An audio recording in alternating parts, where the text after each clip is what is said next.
Hello, नमस्कार, वंदकम, सत श्री अकाल। आप सभी का स्वागत है आपके अपने ही चैनल मैग्नेट ब्रेन्स में। मेरा नाम है सत्यम शर्मा और हम पढ़ रहे हैं फिजिक्स का एक important topic vectors. Last lecture तक हमने क्या पढ़ लिया था? तो हमने पढ़ लिया था लास्ट लेक्चर तक पोजीशन वेक्टर, और पोजीशन वेक्टर के बारे में एक बहुत इंपॉर्टेंट पॉइंट हमने जान लिया था। ठीक है ना? हमने ये जान लिया था कि पोजीशन वेक्टर जो होता है वो डिपेंड करता है रेफरेंस पॉइंट पे। अगर आप अपना रेफरेंस पॉइंट चेंज करते हो तो आपका पोजीशन वेक्टर भी क्या हो जाता है? चेंज हो जाता है। ये चीज हम आज और बेहतर तरीके से समझेंगे, क्योंकि आज हमको क्या पढ़ना है? आज के लेक्चर में हमको स्टार्ट करना है डिस्प्लेसमेंट वेक्टर। ठीक है, चलिए तो बात करते हैं डिस्प्लेसमेंट वेक्टर की। इससे पहले कि हम डिस्प्लेसमेंट वेक्टर स्टार्ट करें, मैंने यहां पर लिखा हुआ है एफ वाई आई। एफ वाई आई का मतलब क्या होता है? तुम लोग तो कूल डूड हो, कूल लोग हो तुम लोग। तो या तो तुम लोग कूल डूड हो गए या तो रूड डूड हो गए। हाँ, रूड डूड हो गए या फिर कूल डूड हो गए, है ना? तो चलिए हमको बात करनी है आज एफ वाई आई। एफ वाई आई मतलब फॉर योर इंफॉर्मेशन। हम कुछ चीजें जानेंगे। देखो क्या होगा ना, जब हम डिस्प्लेसमेंट वेक्टर स्टार्ट करेंगे तो हमको कुछ चीजें बार बार देखनी पड़ेगी। तो वो चीजें जब हमको बार बार देखनी है उसको हम एक बार अपनी इंफॉर्मेशन बनाकर अपने दिमाग में क्या कर लेते हैं? सेव कर लेते हैं। जैसे कि क्या, बताइए सर, जैसे कि क्या आप बोलना चाह रहे हैं? क्या बार बार आएगा? तो देखो, अगर हम माने पोजीशन वेक्टर की बात करें तो अभी तक हम जानते थे कि ये है हमारी वाई एक्सिस, ये है हमारी एक्स एक्सिस। ये होता था ओरिजिन, जिसको हम अपना रेफरेंस पॉइंट बोलते थे, जहां से हम अपना पोजीशन वेक्टर बनाते थे। मान लीजिए आपके पास एक पॉइंट है ए, ठीक है ना? यहां पर आप पहले बैठे हुए थे, पहले आप यहां पर बैठे हुए थे। तो इस पॉइंट पर जब आप बैठे थे तो आपके कोऑर्डिनेट्स थे 1 x1 y1। ठीक, तो यहां से मैं आपका पोजीशन वेक्टर डिफाइन कर सकता था। हाँ सर, आप हमारा पोजीशन वेक्टर डिफाइन कर सकते थे r1 वेक्टर। ठीक, चलो मान लो ये o है, a मत मानो, p मान लेते हैं इसको। ठीक, ये O है, ये पॉइंट P है। O से मैंने P को जोड़ा, एक वेक्टर बनाया इसको, जिसके कोऑर्डिनेट्स क्या थे? x1 y1। इसको मैंने बोल दिया r1 वेक्टर। आप इस P पॉइंट पर बैठे हुए थे। थोड़े टाइम बाद, जैसे ही टाइम बीता, आपको उस पर वहां उस पॉइंट P पर बैठना अच्छा नहीं लगा। आपने अपनी लोकेशन क्या कर दी? चेंज कर दी। ठीक है ना? आपने अपनी लोकेशन चेंज करके Q बना दी। आप यहां आकर बैठ गए। अब अगर आप यहां आकर बैठ गए तो मैं बोल सकता हूं आपका पोजीशन वेक्टर चेंज हो गया होगा, क्योंकि आपकी लोकेशन चेंज हो गई होगी, क्योंकि आपके कोऑर्डिनेट्स चेंज हो गए होंगे। हाँ बिल्कुल सही बात है। इसके कोऑर्डिनेट्स क्या होंगे? x2 and y2। हाँ कि ना? हाँ बिल्कुल सही बात। इसके कोऑर्डिनेट्स हो गए होंगे x2 एंड y2। ये है पॉइंट Q। चलिए अब मुझे यार बता रहा हूं मैं आपको, मुझे एक दिक्कत हमेशा से होती आई है, वही दिक्कत शायद आपको भी होगी, और उसी को मैं फॉर योर इंफॉर्मेशन बनाकर यहां पर दिखा दे रहा हूं। जब ये लोकेशन चेंज हुई, जब पॉइंट P से उठकर Q पर आ गया, तो मैं बोल सकता हूं जो डिस्प्लेसमेंट हुआ होगा वो यही हुआ होगा। क्या आपको ऐसा नहीं लगता कि डिस्प्लेसमेंट यही हुआ होगा? हाँ सर बिल्कुल, हमको पता है डिस्प्लेसमेंट क्या होता है। Difference between initial and final point, final and initial point. Difference between final and initial point को ही हम क्या बोलते हैं? अपना डिस्प्लेसमेंट बोलते हैं। फाइनल एंड इनिशियल पॉइंट को ही हम क्या बोलते हैं? अपना डिस्प्लेसमेंट बोलते हैं। ठीक है ना? Difference between final and initial point is displacement. चलिए, ये बात मैंने आपको बता दी, यह बात आपको पहले से भी पता होगी। ठीक है ना? चलिए, तो मतलब डिस्प्लेसमेंट निकालने के लिए, यानी कि डिस्प्लेसमेंट वेक्टर निकालने के लिए आपको चाहिए फाइनल पॉइंट FP माइनस क्या करना पड़ेगा आपको? Initial point. क्या ये बात मैंने सही बोली? Final point minus initial point. हाँ बिल्कुल सही बोली। ठीक है, तो अगर मैंने final point minus initial point वाली बात आपको बता दी, तो एक बात आपके दिमाग में आ जानी चाहिए कि हमें इसमें बार बार डिस्प्लेसमेंट वेक्टर निकालने के लिए हो सकता है माइनस करना पड़े। क्या करना पड़े? माइनस करना पड़े। आप इधर देखो, ध्यान से देखो, ये जो पॉइंट P है, ये जो पॉइंट Q है, पॉइंट P को जब आपने रेफरेंस पॉइंट से जोड़ा तो उसको R1 वेक्टर बोला। ठीक, जब आपने पॉइंट Q को रेफरेंस पॉइंट से जोड़ा तो मैंने उसको बोल दिया R2 वेक्टर। तो आपको ऐसा नहीं लगता पोजीशन वेक्टर R1 वेक्टर से बदल के R2 वेक्टर हो गया है? तो अगर आपको ये डिस्प्लेसमेंट निकालना होगा PQ, तो ये बात पक्की है कि आपको फाइनल में से इनिशियल माइनस करना पड़ेगा। करना पड़ेगा कि नहीं करना पड़ेगा? मैं फिर से रिपीट करता हूं। मैंने आपको ये बात बताई कि हम जब डिस्प्लेसमेंट वेक्टर पढ़ना स्टार्ट करेंगे तो कुछ चीजें ऐसी होंगी जो आपको बार बार देखने को मिलेंगी, और बार बार जो चीज देखने को मिलती है उसको हम अपनी एक इंफॉर्मेशन बना के या एक कंसेप्ट बना के अपने दिमाग में क्या कर लेते हैं, फीड कर लेते हैं। तो मैंने आपको डिस्प्लेसमेंट वेक्टर स्टार्ट करने से पहले क्या बता दिया, FYI, फॉर योर इंफॉर्मेशन। क्या इंफॉर्मेशन है वो ये इंफॉर्मेशन है कि हमको डिस्प्लेसमेंट वेक्टर में ऐसी चीजें बार बार देखने को मिलेंगी कि हम पहले किसी एक पॉइंट पर जाके बैठेंगे और वहां हमारा कोई पोजीशन वेक्टर बनेगा R1 वेक्टर, फिर वो लोकेशन चेंज हो जाएगी, जैसे P से चेंज होकर लोकेशन Q हो गई तो कोऑर्डिनेट्स चेंज हो जाएंगे, कोऑर्डिनेट्स अगर चेंज हो गए तो हमारा वेक्टर भी चेंज हो जाएगा, तो वेक्टर R1 वेक्टर से बदल के क्या हो जाएगा, R2 वेक्टर हो जाएगा। तो मैं ये जानता हूं कि डिस्प्लेसमेंट मैं कुछ करूंगा, कुछ डिस्प्लेसमेंट मुझे देखने को मिलेगी और वो होगी पॉइंट P से लेके Q तक, और डिस्प्लेसमेंट क्या होती है, difference between final and initial point. ठीक, तो कहीं ना कहीं मुझे Q से P तक की डिस्टेंस जो डिस्प्लेसमेंट जो होगी वो मुझे फाइंड आउट करनी पड़ेगी। ठीक है, और वो कैसे निकलेगी, final point minus initial point करके। ठीक है, वेरी गुड। तो मुझे एक बात समझ में आ गई कि मुझे बार बार क्या फाइंड आउट करना पड़ेगा, कुछ सब्ट्रैक्शन फाइंड आउट करना पड़ेगा। क्या फाइंड आउट करना पड़ेगा, कुछ माइनस मुझे फाइंड आउट करना पड़ेगा, किसी वेक्टर में से किसी वेक्टर को बार बार माइनस करना पड़ेगा। ठीक है ना, तो क्यों ना मैं इस माइनस वाले कंसेप्ट को एक अपनी इंफॉर्मेशन बनाकर दिमाग में बैठा लूं। ठीक है सर, ठीक है सर, ओके। तो चलिए उसी के बारे में मैं आपसे बात करने वाला हूं। क्यों कर रहा हूं, आपको उसके पीछे का रीजन समझ में आया, क्योंकि ये चीज हमको बार बार देखने को मिलेगी, और बार बार जो चीज देखने को मिलेगी उसको हम यहां पर कुछ तरीके से अपने दिमाग में बैठा लेंगे। चलिए, तो मैं आपको एक चीज समझा रहा हूं, बहुत ध्यान से देखना, बहुत ध्यान से देखना। जब भी इसको मैं बैठाता हूं और कुछ बताता हूं आपको, देखिए, जब भी आपको दो वेक्टर दिखें, है ना, टू वेक्टर्स when joined, या when two vectors are joined, इसको शुरू से लिख देता हूं, अंग्रेजी गलत नहीं होनी चाहिए, है ना, अंग्रेजी एकदम सही बैठनी चाहिए, नहीं तो बहुत ज्यादा हंसी मजाक हो जाता है, बोलेंगे सर यार आप क्या हो यार। when two vectors are joined together, when two vectors are joined together, when two vectors are joined together tail to tail, ठीक, जैसा मैंने लिखा है वो मैं बनाता चल रहा हूं ताकि हमको धीरे धीरे चीजें क्या होती जाए, क्लियर होती जाए। Two vectors are joined tail to tail, तो चलिए टेल टू टेल दो वेक्टर्स को ज्वाइन करते हैं। ठीक है ना, ओके। ये दो वेक्टर को मैंने क्या किया, टेल टू टेल ज्वाइन कर लिया। मान लो ये वेक्टर बी है, ये हमारा वेक्टर ए है। हमेशा की तरह जो होता था, ये ए वेक्टर होता था, ये बी वेक्टर होता था। हम क्या करते थे, हम दो वेक्टर को टेल से टेल जोड़ते थे, चेक करते थे कि क्या दोनों वेक्टर किसी पैरेललोग्राम की दो साइड को रिप्रेजेंट कर रहे हैं, क्या उनके पास मैग्नीट्यूड और डायरेक्शन है, और अगर ऐसा है तो दोनों वेक्टर का जो कॉमन इंटरसेक्शन पॉइंट है हम वहां से क्या निकालते थे, एक डायगोनल निकालते थे पैरेललोग्राम की, और वही हमारा रिजल्टेंट बन जाया करता था। याद है मेरी बात? हाँ सर। लेकिन यहां पर हम कुछ थोड़ा सा उल्टा करने वाले हैं, कुछ नया करने वाले हैं, कुछ उल्टा चलने वाले हैं। देखो, when two vectors are joined tail to tail and again they are joined head to head, and again they are joined head to head, they are joined head to head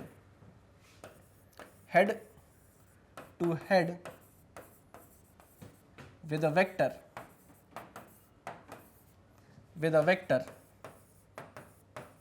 अब मैंने क्या किया, इन दोनों वेक्टर के head से head को क्या कर दिया, ज्वाइन कर दिया। चलिए मैंने हेड से हेड को ज्वाइन कर दिया, टेढ़ा हेड बन गया। चलो सीधी लाइन बना देता हूं, और सीधी लाइन बना देता हूं। ये देखिए, ये क्या कर दिया मैंने, हेड से हेड को ज्वाइन कर लिया।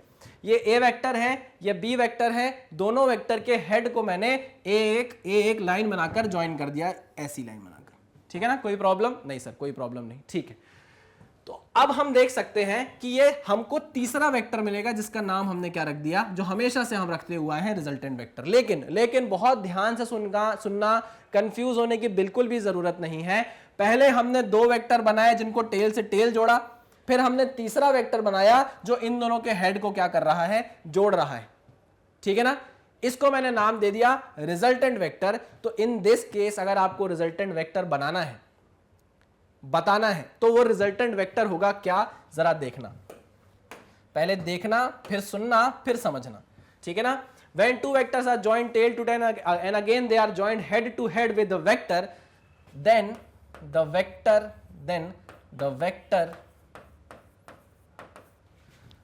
vector R vector is equals to B vector minus A vector, B vector minus A vector। Sir ये कैसे कर दिया आपने, सर ये कैसे कर दिया, ये तो कुछ समझ में नहीं आया हमारे, सर ये तो हमारे कुछ भी समझ में नहीं आया। ठीक है, यही चीज है जिसको मैं फॉर योर इंफॉर्मेशन बनाकर आपके सामने ला रहा हूं, क्योंकि यही चीज आपको डिस्प्लेसमेंट में बहुत ज्यादा यूज होने वाली है, ठीक है ना। ध्यान से सुनेंगे और 2-3 बार इसको ट्राई करेंगे, समझेंगे, जब तक समझ में नहीं आएगा आगे नहीं बढ़ेंगे, जब तक तोड़ेंगे नहीं तब तक छोड़ेंगे नहीं। आइए बात करते हैं, दो वेक्टर को मैंने टेल से टेल जोड़ा, उसके बाद उनको हेड टू हेड जोड़ दिया एक वेक्टर की मदद से। ये जो रिजल्टेंट वेक्टर मैंने नाम दिया है, बोला है रिजल्टेंट वेक्टर जो मैंने बोला है, क्या इसमें मुझे एक ट्राइंगल दिखाई दे रहा है? हाँ सर, हमें एक ट्राइंगल दिखाई दे रहा है। क्या मैं इसमें triangle law of vector addition लगा सकता हूं? हाँ सर, लगा सकते हो। Triangle law of vector addition के लिए क्या स्टेटमेंट हुआ करता था, याद करो, इसको मत देखो। Triangle law of vector addition का स्टेटमेंट यह था कि दो वेक्टर हेड टू टेल होने चाहिए, मतलब पहले वेक्टर का टेल और दूसरे वेक्टर का क्या होना चाहिए, हेड होना चाहिए। नहीं आई मेरी बात समझ में? ये हमारा मान लो एक वेक्टर है, इसका जो हेड रहेगा ये दूसरे वाले वेक्टर के टेल से जाके जुड़ेगा, ठीक है ना। पहले वेक्टर का हेड दूसरे वाले के टेल से जाके जुड़ेगा, सच दैट उन दोनों वेक्टर क्या करें, एक सेम डायरेक्शन या सेम ऑर्डर को फॉलो करें। आई बात समझ में? सेम डायरेक्शन या सेम ऑर्डर को फॉलो करें और ट्राइंगल की दो साइड को रिप्रेजेंट करें। अगर ऐसा होता है तो हम उस ट्राइंगल को एक तीसरी साइड से कंप्लीट कर सकते हैं, टेकिंग इन अपोजिट ऑर्डर, और वो क्या बताएगा, रिजल्टेंट बताएगा, यानी ए वेक्टर प्लस बी वेक्टर बताएगा। याद है? चलिए आइए बात करते हैं। अब ध्यान से देखना यार, बहुत ध्यान से देखना। देखो ये एक वेक्टर है ए वेक्टर, ठीक, क्या है ये, एक वेक्टर है ए वेक्टर, ठीक, इस डायरेक्शन में। इसके हेड पे किसका टेल रखा हुआ है? अगर triangle law of vector addition लगाने की कोशिश करूं मैं, मुझे बताओ ये एक वेक्टर है ए वेक्टर, जिसके हेड पे किसका टेल रखा हुआ है? तो सर ये तो रिजल्टेंट वेक्टर का रखा हुआ है। तो ये एक्चुअल में अब आपका रिजल्टेंट नहीं रह गया, एक्चुअल में ये कोई नॉर्मल वेक्टर है जिसका नाम आर है। आई बात समझ में? बस समझने की कोशिश करना। ये कोई एक नॉर्मल वेक्टर, दूसरा वेक्टर आ गया जिसका नाम आर है, ये कोई रिजल्टेंट नहीं है, ठीक है ना। समझना, ये एक ए वेक्टर रखा था जिसके हेड पे किसी दूसरे वेक्टर की टेल रखी हुई है, तो हम समझ गए कि यहां पे ट्राइंगल लॉ लग सकता है, ट्राइंगल लॉ लग सकता है। देखो सेम ऑर्डर में है, क्या है, सेम ऑर्डर में है, ठीक है सर। तो ये हुआ ए वेक्टर और सेम ऑर्डर में क्या रखा है, आर वेक्टर। तो हम बोल सकते हैं कि यहां पर ए वेक्टर में क्या जुड़ रहा है, हम बोल सकते हैं कि यहां पर क्या जुड़ रहा है, ए वेक्टर में क्या जुड़ रहा है, आर वेक्टर जुड़ रहा है। क्या जुड़ रहा है, आर वेक्टर जुड़ रहा है, और तीसरा वेक्टर अपोजिट ऑर्डर को फॉलो कर रहा है। आप देखो ऑर्डर क्या चल रहा है, ऑर्डर ये चल रहा है। तीसरे ऑर्डर को हमने ऐसे ना लेके क्या लिया है, सेम ऑर्डर ना लेके क्या लिया है, अपोजिट ऑर्डर लिया है। हाँ कि ना? हाँ सर। ये देखो जो बी वेक्टर बना है वो अपोजिट ऑर्डर में बना है, तो एक्चुअल में जो आपका बी वेक्टर है अब वो क्या बन चुका है, रिजल्टेंट बन चुका है। याद करो, ये दो साइड्स ऑफ अ ट्राइंगल बनी जिनमें मैग्नीट्यूड और डायरेक्शन है, और जो ट्राइंगल की दो साइड को रिप्रेजेंट कर रहे हैं, तो हम इस ट्राइंगल को एक तीसरी साइड से रिप्रेजेंट कंप्लीट कर सकते हैं जिसका मैग्नीट्यूड और डायरेक्शन होगा, और वो इनके डायरेक्शन के अपोजिट में होगा। आई मेरी बात समझ में? तो हम ये बोल सकते हैं कि ए वेक्टर में इस बार क्या जुड़ गया, ए वेक्टर में इस बार जुड़ गया भैया आर वेक्टर, और आपको क्या मिल गया, अपोजिट डायरेक्शन में आपने क्या ऐड कर दिया, बी वेक्टर ऐड कर दिया, तो आपको रिजल्ट में क्या मिल गया, बी वेक्टर। तो अब एक्चुअल में रिजल्टेंट क्या बन गया, बी वेक्टर बन गया। इसका तो बस नाम है आर वेक्टर, ये रिजल्टेंट नहीं रह गया इस बार। और अब अगर मैं आपसे पूछूं कि आर वेक्टर बता दो क्या है, तो आप यहां से साफ साफ मुझे बता सकते हो कि R vector is equals to B vector minus A vector. क्या ये यही वैल्यू आई है? देखो क्या यही वैल्यू आई है? हाँ सर, वही वैल्यू आई है जो आपने बताई थी, ठीक है।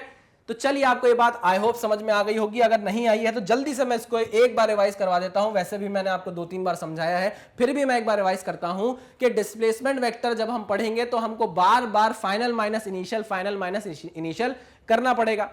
तो हमने उस चीज को वहां समझने से बेटर एक इंफॉर्मेशन बनाकर अभी समझ लिया और ये बोला कि मान लो अगर आपके पास दो वेक्टर हैं, एक वेक्टर है ए वेक्टर, एक वेक्टर है बी वेक्टर, दोनों टेल से टेल जुड़े हैं और उनको हेड से हेड जोड़ा मैंने एक तीसरे वेक्टर से, जिसको मैंने नाम दे दिया आर वेक्टर, ठीक है ना। हेड से हेड जोड़ने के बाद मैंने देखा कि रिजल्टेंट ये जो आर वेक्टर है इसकी वैल्यू कितनी आई, B vector minus A vector, यानी कि आर कहां जा रहा है, आर जा रहा है यहां से बी की तरफ, ए से बी की तरफ, तो फाइनल माइनस इनिशियल यानी कि बी माइनस ए, यहां से यहां जा रहा है ना, इसलिए final minus initial B vector minus A vector, ठीक है। कैसे आया उसके बारे में हमने बात की, हमने ये देखा, हमने कुल मिलाकर बस इतना देखा कि एक वेक्टर है ए वेक्टर जिसके हेड पर दूसरे वेक्टर की टेल रखी हुई है। ये कब होता था, ये होता था triangle law of vector addition में, जब हम एक वेक्टर के हेड पे दूसरे वेक्टर की टेल रख देते और बोलते थे कि वो उन दोनों वेक्टर में अगर मैग्नीट्यूड और डायरेक्शन है और वो किसी ट्रायंगल की दो साइड को रिप्रेजेंट कर रही हैं इस तरीके से कि दोनों ही वेक्टर सेम ऑर्डर को फॉलो कर रहे हो, तो हम इस ट्राइंगल को एक तीसरी साइड से कंप्लीट कर सकते हैं जिसका ऑर्डर इनके ऑर्डर से अपोजिट होना चाहिए, है ना।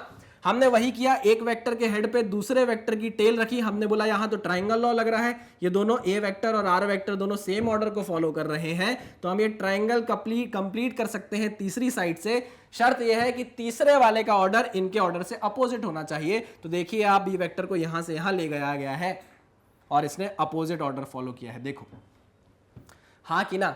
तो एक्चुअल में अब आपका जो बी वेक्टर बना वो रिजल्टेंट बन गया, इसका बस नाम आर है, ठीक है ना।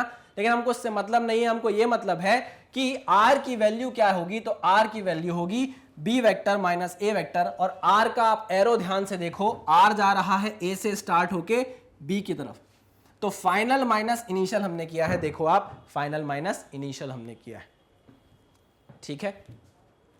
अगर आपको नहीं समझ में आया है, मैं अभी आपको फिर से ये डायग्राम चेंज करके दूंगा, आप लोग मुझे बताएंगे देखकर कि ये बात इस बार आर की वैल्यू क्या होने वाली है, आर वेक्टर की वैल्यू क्या होने वाली है। चलिए इसको नोट डाउन करिए फटाफट, फिर मैं आपको एक टास्क देता हूं, एक नया क्वेश्चन देता हूं, हम उसको समझेंगे। नोट डाउन करो।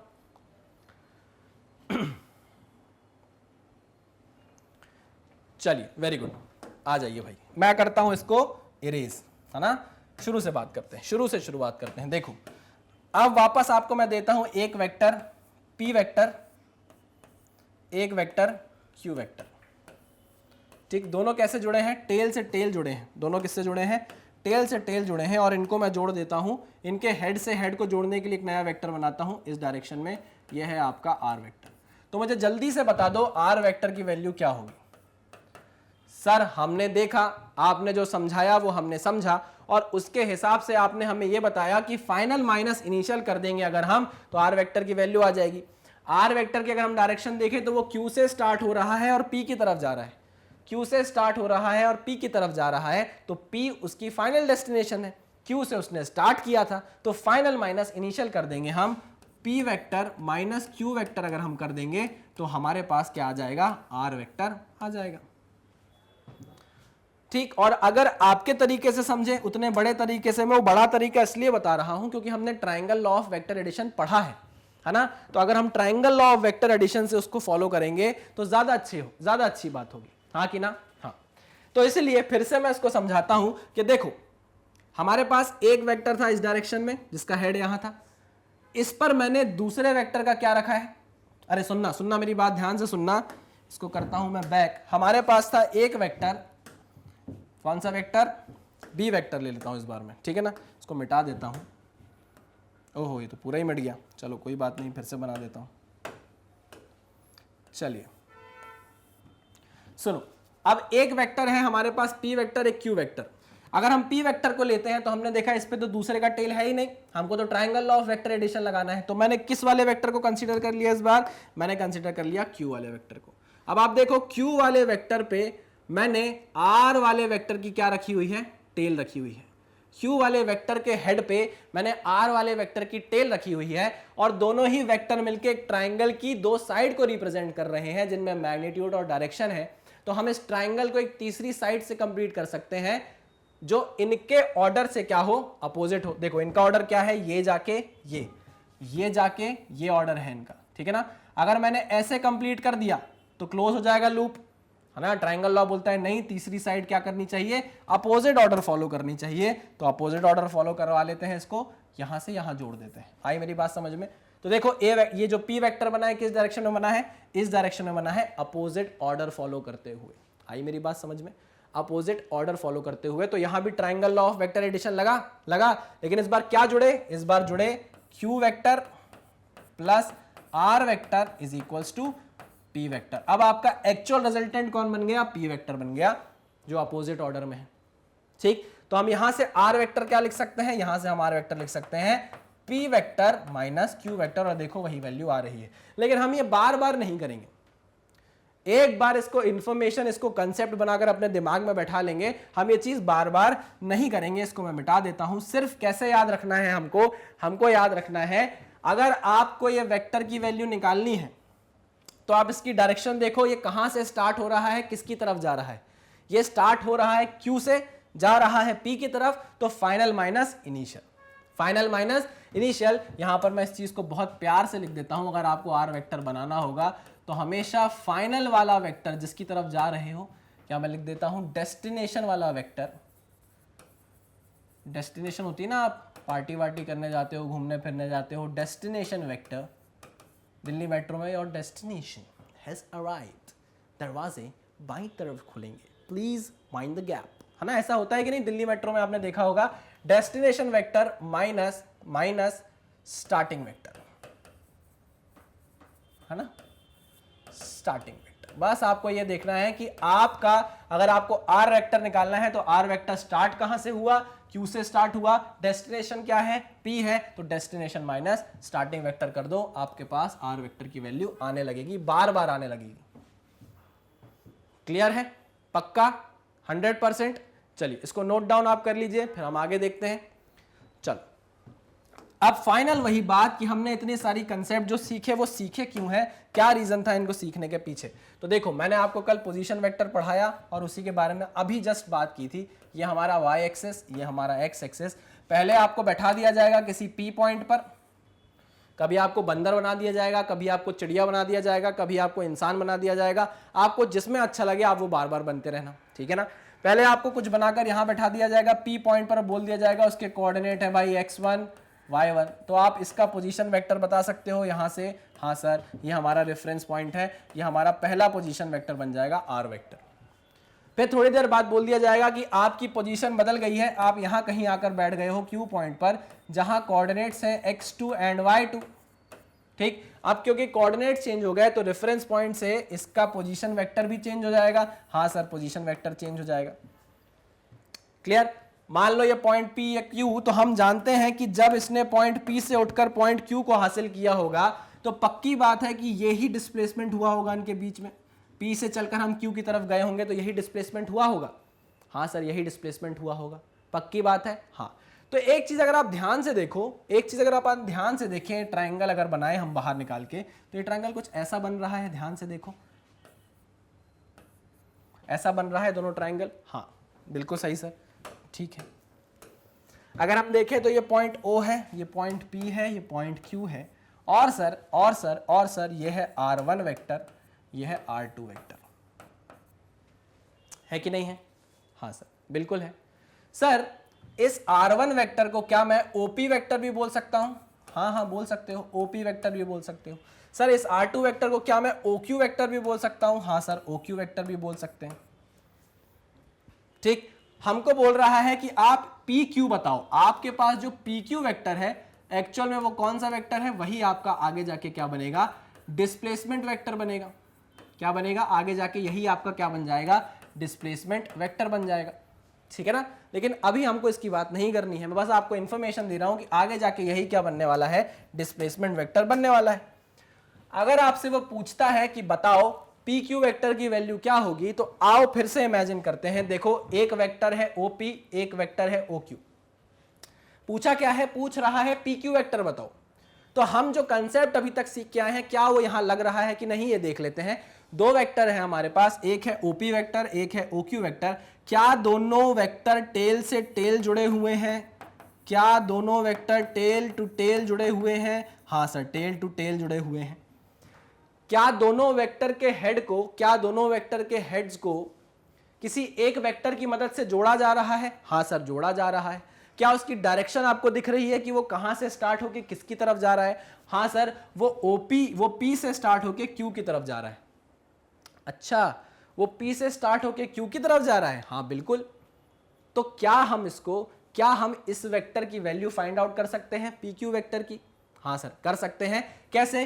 Destination vector minus starting vector, याद करो, destination vector minus starting vector से हम इस PQ वेक्टर की वैल्यू फाइंड आउट कर सकते हैं, PQ वेक्टर फाइंड आउट कर सकते हैं। हाँ सर, तो बताओ मुझे डेस्टिनेशन वेक्टर कौन सा है? अगर हम यहां से स्टार्ट किए इधर गए तो फाइनल माइनस इनिशियल करना होता है, final vector minus initial vector, destination vector minus starting vector. Destination vector क्या है सर? OQ वेक्टर है।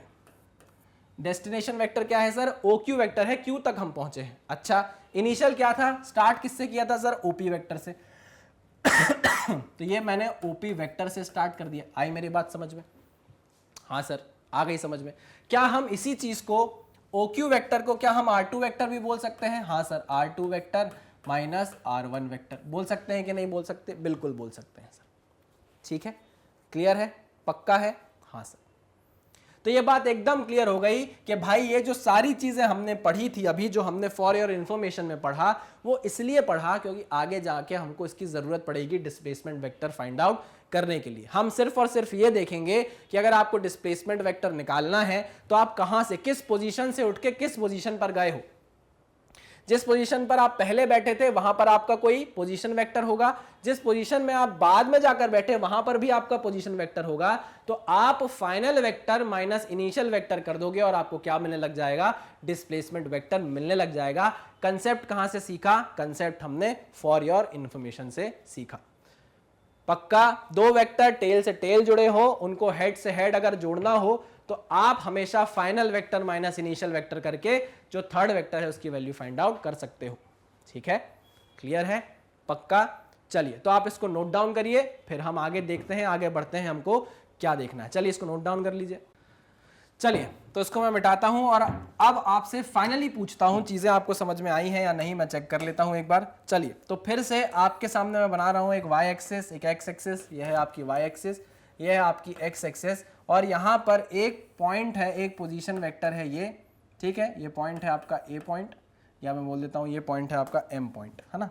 ये हाईलाइटर भाई साहब को बहुत जल्दी रहती है, तुरंत चालू हो जाते हैं। ये पॉइंट है आपका M पॉइंट, रेफरेंस है O। फिर आप M से उठकर कहां ट्रेवल कर गए? N पॉइंट तक ट्रेवल कर गए, तो आपका पोजीशन वेक्टर हो गया ON वेक्टर। ये है आपका ON वेक्टर, ये है आपका OM वेक्टर। ठीक, आप कहां से कहां ट्रेवल कर चुके हो? M से N ट्रेवल कर चुके हो। तो क्या आप इतना ही डिस्प्लेसमेंट हासिल कर चुके हो? हाँ सर, हम इतना ही डिस्प्लेसमेंट हासिल कर चुके हैं। तो चलिए, मुझे बता दीजिए जल्दी से कि क्या आप मुझे MN वेक्टर की वैल्यू बता सकते हैं? क्या आप मुझे MN वेक्टर की वैल्यू बता सकते हैं, या MN वेक्टर बता सकते हैं? वैल्यू नहीं, MN वेक्टर बता सकते हैं। बार बार मेरे मुंह से निकल जाता है। हाँ सर, बता सकते हैं, क्यों नहीं बता सकते? एक वेक्टर है सर OM वेक्टर, एक वेक्टर है सर ON वेक्टर, दोनों को टेल से टेल जोड़ा गया है, दोनों को टेल टू टेल जोड़ा गया है। टेल से टेल जुड़ने के बाद हमने देखा कि एक तीसरा वेक्टर है जो यहां से M से चालू हो रहा है और N की तरफ जा रहा है। ठीक है ना, N की तरफ जा रहा है। तो अगर हम चाहें तो इस MN वेक्टर की वैल्यू या MN वेक्टर को फाइंड आउट कर सकते हैं। कैसे? फाइनल माइनस इनिशियल करके सर, डेस्टिनेशन माइनस स्टार्टिंग करके सर। हमको पहुंचना है ON वेक्टर तक, स्टार्ट किया है हमने OM वेक्टर से, तो फाइनल माइनस इनिशियल क्या हो जाएगा? ON vector minus OM vector. क्या ये बात आपको समझ में आई? हाँ सर, हमको ये बात समझ में आई। ठीक है, अगर आपके सामने मैंने एक वेक्टर बना दिया, ये B वेक्टर, एक वेक्टर बना दिया मैंने, ये A वेक्टर, और मैंने इनको जोड़ दिया एक तीसरे रिजल्टेंट से, या तीसरे R वेक्टर से जोड़ दिया, रिजल्टेंट नहीं R वेक्टर से जोड़ दिया, तो मुझे बता दो इस आर वेक्टर को आप फाइंड आउट कर पाओगे क्या? हाँ सर, हमने स्टार्ट किया है आर वेक्टर को बी वेक्टर से, खत्म किया है ए वेक्टर पर ले जाके, तो आर वेक्टर को मैं सीधे सीधे फाइंड आउट कर सकता हूं destination vector minus starting vector करके, और वो क्या है? A vector minus B vector, A vector minus B vector. R vector कहां से कहां आया है? बी से ए की तरफ आया है। ठीक है, क्लियर? बहुत ही शानदार। ये सारी चीजें ना हमारे लिए एक इंफॉर्मेशन कंसेप्ट बन के अब दिमाग में रह गई है। अब आप देखना कि कैसे इसका यूज आपको बहुत ज्यादा मिलेगा, कैसे आप इस चीज को अब बार बार ही करने की आपको जरूरत नहीं पड़ेगी। तुरंत आप फाइनल देखोगे, उससे माइनस करोगे इनिशियल को। क्यों करोगे? आपने देख लिया है, मैंने आपको समझा दिया है कि ऐसा करना क्यों होता है। ठीक है, बहुत बढ़िया।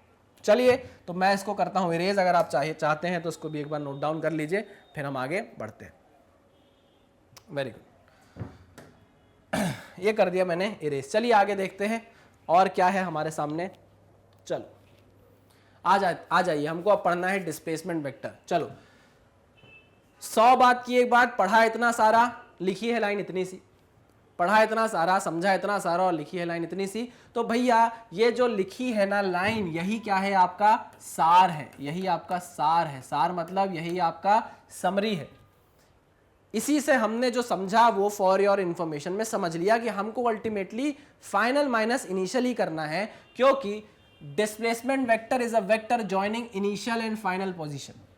डिस्प्लेसमेंट वेक्टर एक ऐसा वेक्टर है जो ज्वाइन करता है इनिशियल पोजीशन और फाइनल पोजीशन को। और आप डिस्प्लेसमेंट वेक्टर कैसे निकालते हो? फाइनल वाला वेक्टर माइनस इनिशियल वाला वेक्टर करके। अच्छा, ठीक है, ओके सर। तो चलो अब इसी चीज को हम जल्दी जल्दी समझते हैं अपने पोजीशन वेक्टर्स बना के। चलो भाई, अब आप जल्दी जल्दी जवाब दे पाएंगे क्योंकि हमने इस कंसेप्ट को समझ लिया है। चलो, point A and point B. ठीक, ये है आपका पहला पोजीशन वेक्टर R1 वेक्टर, ये है आपका दूसरा पोजीशन वेक्टर R2 वेक्टर। इसको आप OB वेक्टर भी बोल सकते हो। क्यों? क्योंकि हम रेफरेंस पॉइंट O ले रहे हैं। इसको आप OA वेक्टर भी बोल सकते हो। ठीक है ना, मैं यहाँ बाहर लिख दे रहा हूँ ऐसे निकाल के, इसको आप OA वेक्टर भी बोल सकते हो। ठीक है, चलिए, तो आपने अपनी पोजीशन चेंज कर ली भाई। आप पहले ए पॉइंट पर बैठे थे, फिर आप बी पॉइंट पर आकर बैठ गए, आपने अपनी पोजीशन चेंज कर ली। तो एक बात तो पक्की है कि डिस्प्लेसमेंट आएगा, आया होगा। डिस्प्लेसमेंट क्या होगा? आया होगा, ये बात पक्की है।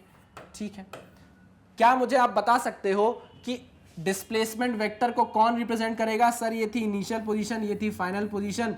It is a vector joining initial and final position. तो सर यही वो वेक्टर है ए बी वेक्टर जो आपका क्या बन जाएगा? डिस्प्लेसमेंट वेक्टर बन जाएगा।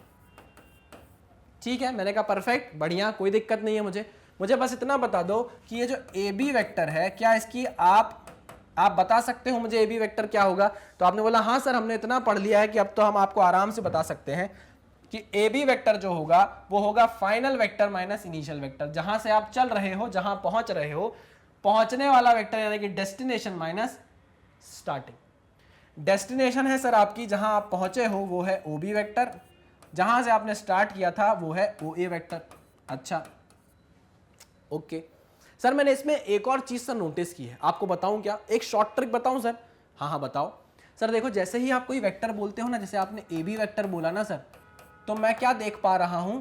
रेफरेंस से आप देख रहे हो, तो रेफरेंस में हम पीछे वाले को रेफरेंस के साथ पहले लिख देते हैं, फिर हम आगे वाले को बाद में लिख देते हैं। देखिए सर, वही बन जाता है। अरे मैंने कहा ये तो बहुत ही शानदार चीज पकड़ ली आपने कितनी अच्छी चीज पकड़ ली कि ए बी वेक्टर को अगर आपको लिखना है इस तरीके से, तो आपका रेफरेंस था ओ, तो आप O से बाद वाले को लिखो पहले OB minus OA, OB minus OA, OB minus OA। अच्छा, अगर मैं आपको बोलूं PQ वेक्टर है सर, बाद वाले को O के साथ पहले लिखते हैं, तो OQ vector minus OA vector. अच्छा, अगर SR वेक्टर, RS कर देता हूं ना यार, SR तो क्या हो जाएगा? उल्टा हो जाएगा।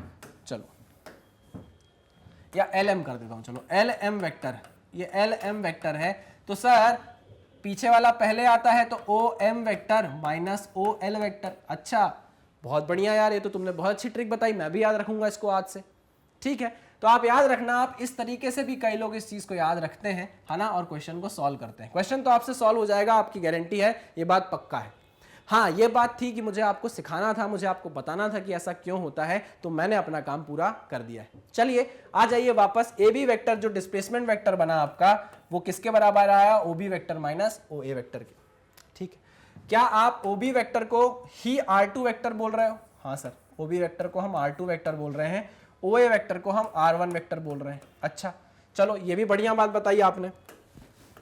तो आप मुझे ये बता दो, r1 वेक्टर को आप कैसे रिप्रेजेंट कर रहे हो कार्टेशियन फॉर्म में? सर हमने कल ही सीखा था, r1 वेक्टर को हम रिप्रेजेंट कर सकते हैं अगर उसका कोऑर्डिनेट है x1 y1, तो हम बोल सकते हैं r1 वेक्टर को क्या? x1 i cap plus x1 i cap plus y1 j cap.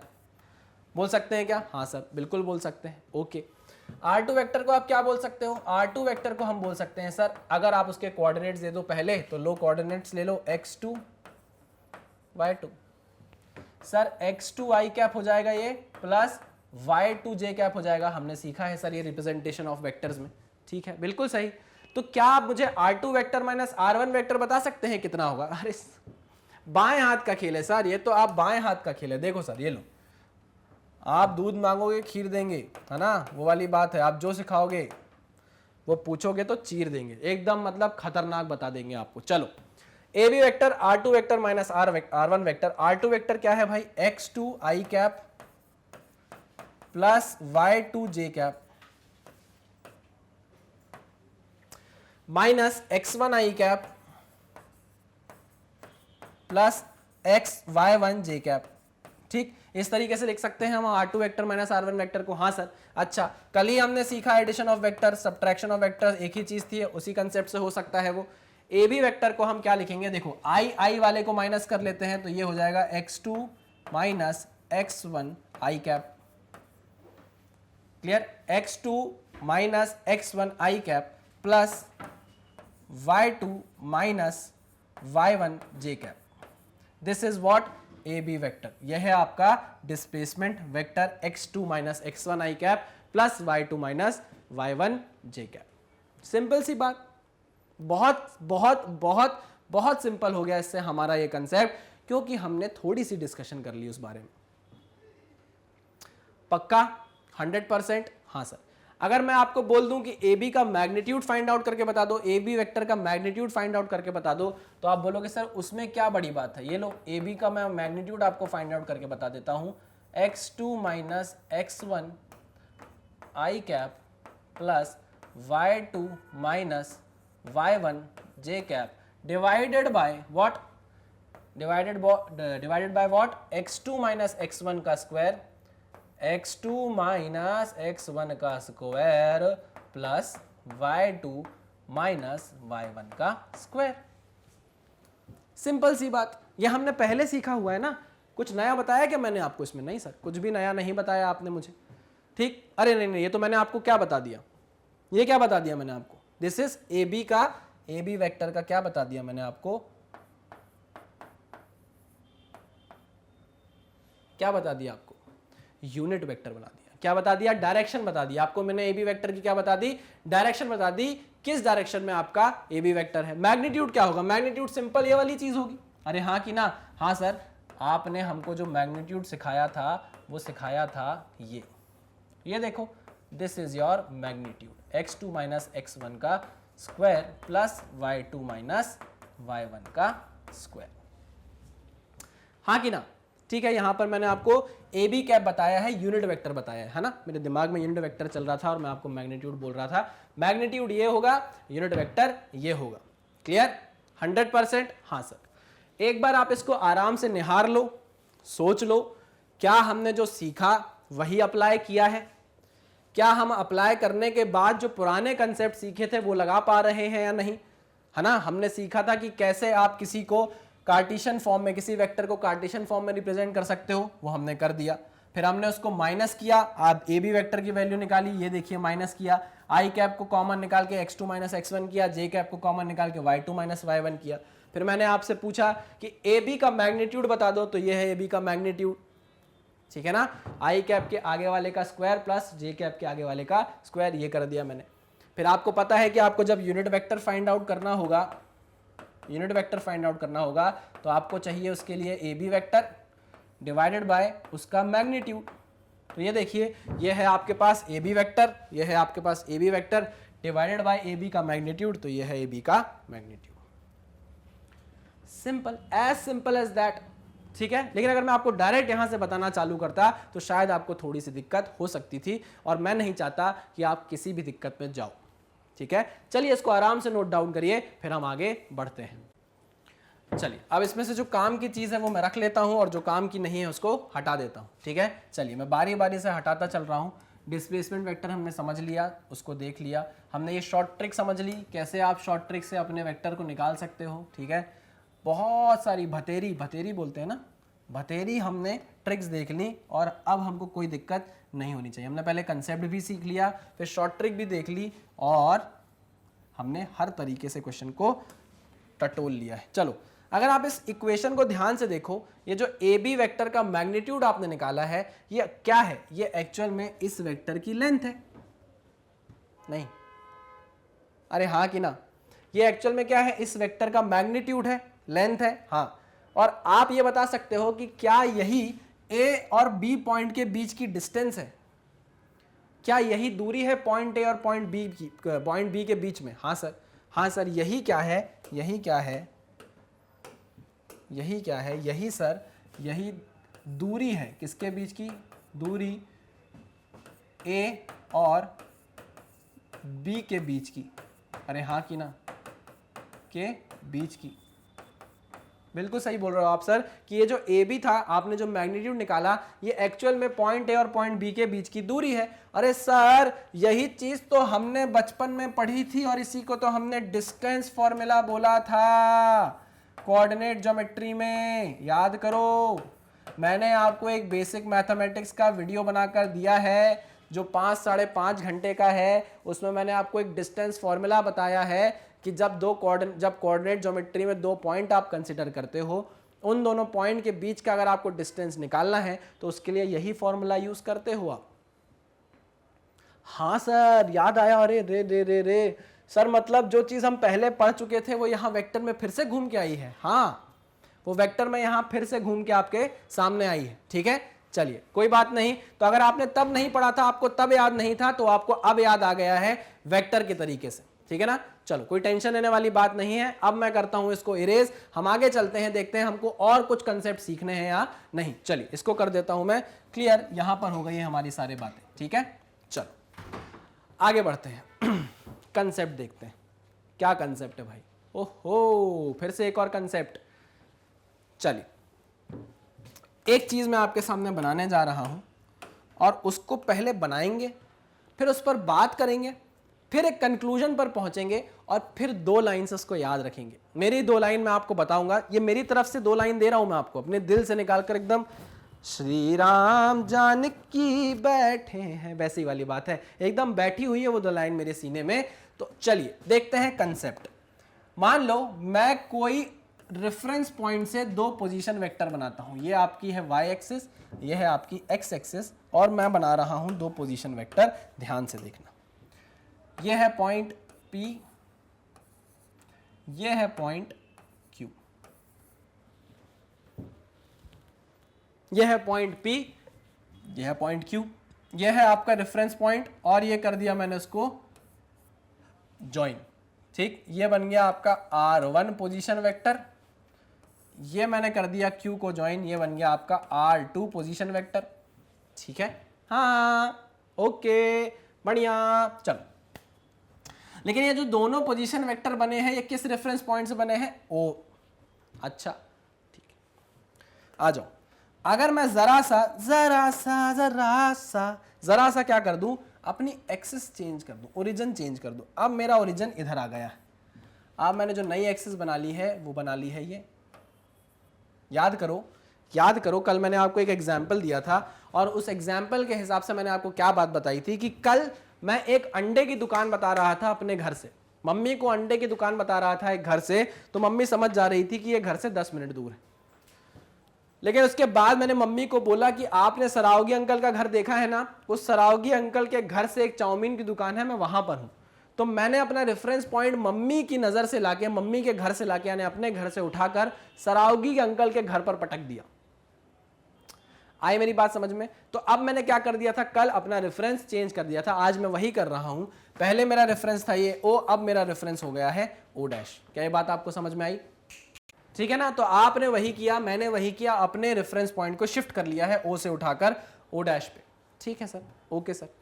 तो अगर ऐसा हुआ है, इसको थोड़ा सही बना लेता हूं, क्योंकि अगर हमने सही नहीं बनाया तो आपको शायद थोड़ी सी कंफ्यूजन होगी देखने में, और मैं नहीं चाहता कि आपको देखने में थोड़ी सी भी कंफ्यूजन हो, क्योंकि आप मेरे क्या हो, लाडले हो, लाडले हो, लाडले लाडले याडले। ठीक है ना? यहाँ ओ, ठीक है, चलो ये सही है। ये आपकी बन गई y, नई वाली y डैश, ये आपकी नई वाली x डैश, और ये आपका नया ओरिजिन o डैश। ठीक है ना? चलो, अब पहले जो मैं देख रहा था मेरे लिए यहां से था सब कुछ, अब मैं उठकर यहां आ गया हूं, यहां से देखता हूं, यहां से मैं देख रहा हूं, तो मुझे यार अब पॉइंट P ज्यादा दूर दिखाई दे रहा है और पॉइंट Q और ज्यादा दूर दिखाई दे रहा है। नहीं बात समझ में? जब मैं O से देख रहा था तो मुझे पॉइंट P दिखाई दे रहा था, Q दिखाई दे रहा था। अब मैं पॉइंट O डैश से देख रहा हूं तो मुझे P और ज्यादा दूर दिखाई दे रहा है, Q और ज्यादा दूर दिखाई दे रहा है। ओके ओके, ठीक है सर। अगर आपने ये बात बोल दी है तो मैं ऐसा बोल सकता हूं क्या, मैं ऐसा बोल सकता हूं क्या सर कि ये जो पॉइंट, ये जो लाइन है और ये जो लाइन है, ये अब आपकी नई पोजीशन वेक्टर बन जाएंगी, R1 डैश वेक्टर और R2 डैश वेक्टर। मैंने कही तो तुमने बहुत ही शानदार बात बोली, तुम मेरी बात समझ गए हो मतलब बहुत अच्छे से। हाँ सर मैं समझ गया हूं कि आपने जैसे ही अपना रेफरेंस पॉइंट चेंज किया, आपका पोजीशन वेक्टर क्या हो गया, चेंज हो गया। ओ हो सर, ये तो आपने कल पढ़ाया था यार, कि अगर आप अपना रेफरेंस पॉइंट चेंज करो तो आपका पोजीशन वेक्टर चेंज हो जाता है, क्योंकि आपका पोजीशन वेक्टर डिपेंड करता है किस पे, रेफरेंस पॉइंट पे। मैंने बताया था कि नहीं, खाओ कसम मेरी, खाओ कसम मेरी, मैंने बताया था कि नहीं? बताया था सर आपने। तो वही तो मैंने किया, मैंने अपना रेफरेंस पॉइंट चेंज किया और मैंने देखा कि भाई पॉइंट P और पॉइंट Q और दूर हो गए मुझसे, और दूर अगर हो गए तो मेरा पोजीशन वेक्टर अब R1 वेक्टर ना रह के R1 डैश वेक्टर हो गया, R2 वेक्टर ना रह के R2 डैश वेक्टर हो गया। ओहो, चलो तो पहला important point, when reference point changes, when reference point लिख रहा हूं ना, reference point changes, position vector changes, position vector changes। ठीक, हाँ सर ठीक है, समझ में आ गया हमको। अच्छा, अब मुझे ये बताओ, क्या P और Q के बीच की ये जो दूरी है, क्या P और Q के बीच की जो दूरी है वो रेफरेंस पॉइंट चेंज करने से बदल गई क्या?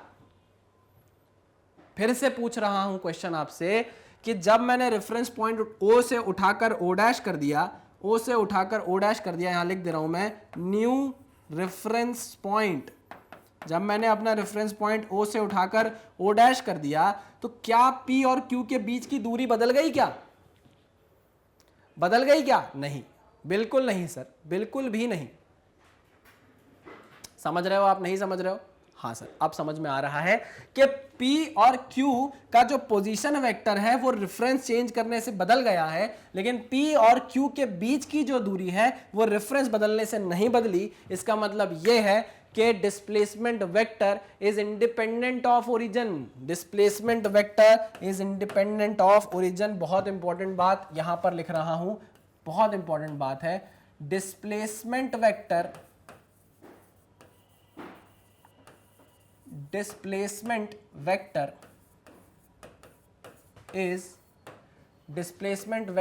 is independent of